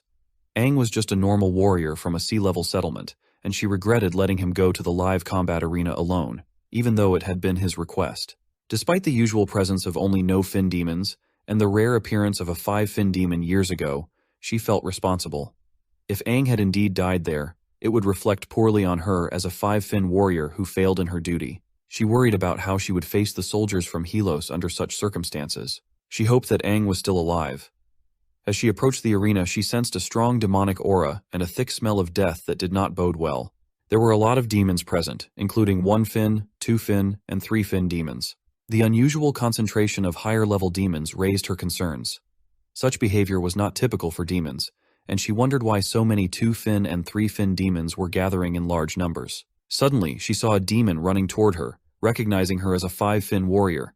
She swiftly kicked it with force, causing a powerful blast. Something felt off, and she sensed an unusual presence. She observed that there were numerous demons congregating, which was strange since demons rarely banded together in such large groups. She knew she had to deal with this situation quickly before the gates closed. In her haste, she prepared to attack, noting that the demons seemed like mindless corpses, and emitted a strong stench of death. They only approached from the front, which made them easier to target. She decided to use her bowstring slash to eliminate the demons. After clearing a significant number, she noticed even more demons approaching and wondered just how many there were. At that moment, Aang appeared behind her, asking why she was there. In her alarmed state, she mistakenly slashed at him with her sword. Aang stopped her, identifying himself and revealing that it was him. Barris was taken aback and asked if he was all right. She was shocked that he managed to block her swing, which had been delivered with pure reflex and without holding back on speed or power. She wondered if he was really from a sea-level town, as even a 4-fin core warrior would have struggled to block such an attack. Aang replied that she wasn't a bad 5-fin warrior and admitted that his hand was numb from the impact. He explained that he had been focusing on some things and had lost track of time, apologizing for the delay. Barris reassured him that it was fine as long as he was alive, and emphasized that they needed to deal with the unusual demons. She noted that among the demons were a few 3-fin ones, which might pose a danger to Aang, and instructed him to stay behind for his safety. Aang asked if she was referring to all the demons in their vicinity. Aang just snapped, causing all the demons to fall. Barris was shocked by the sight. She asked him to leave, but she grabbed his collar, demanding to know how he did it and if he was controlling the demons.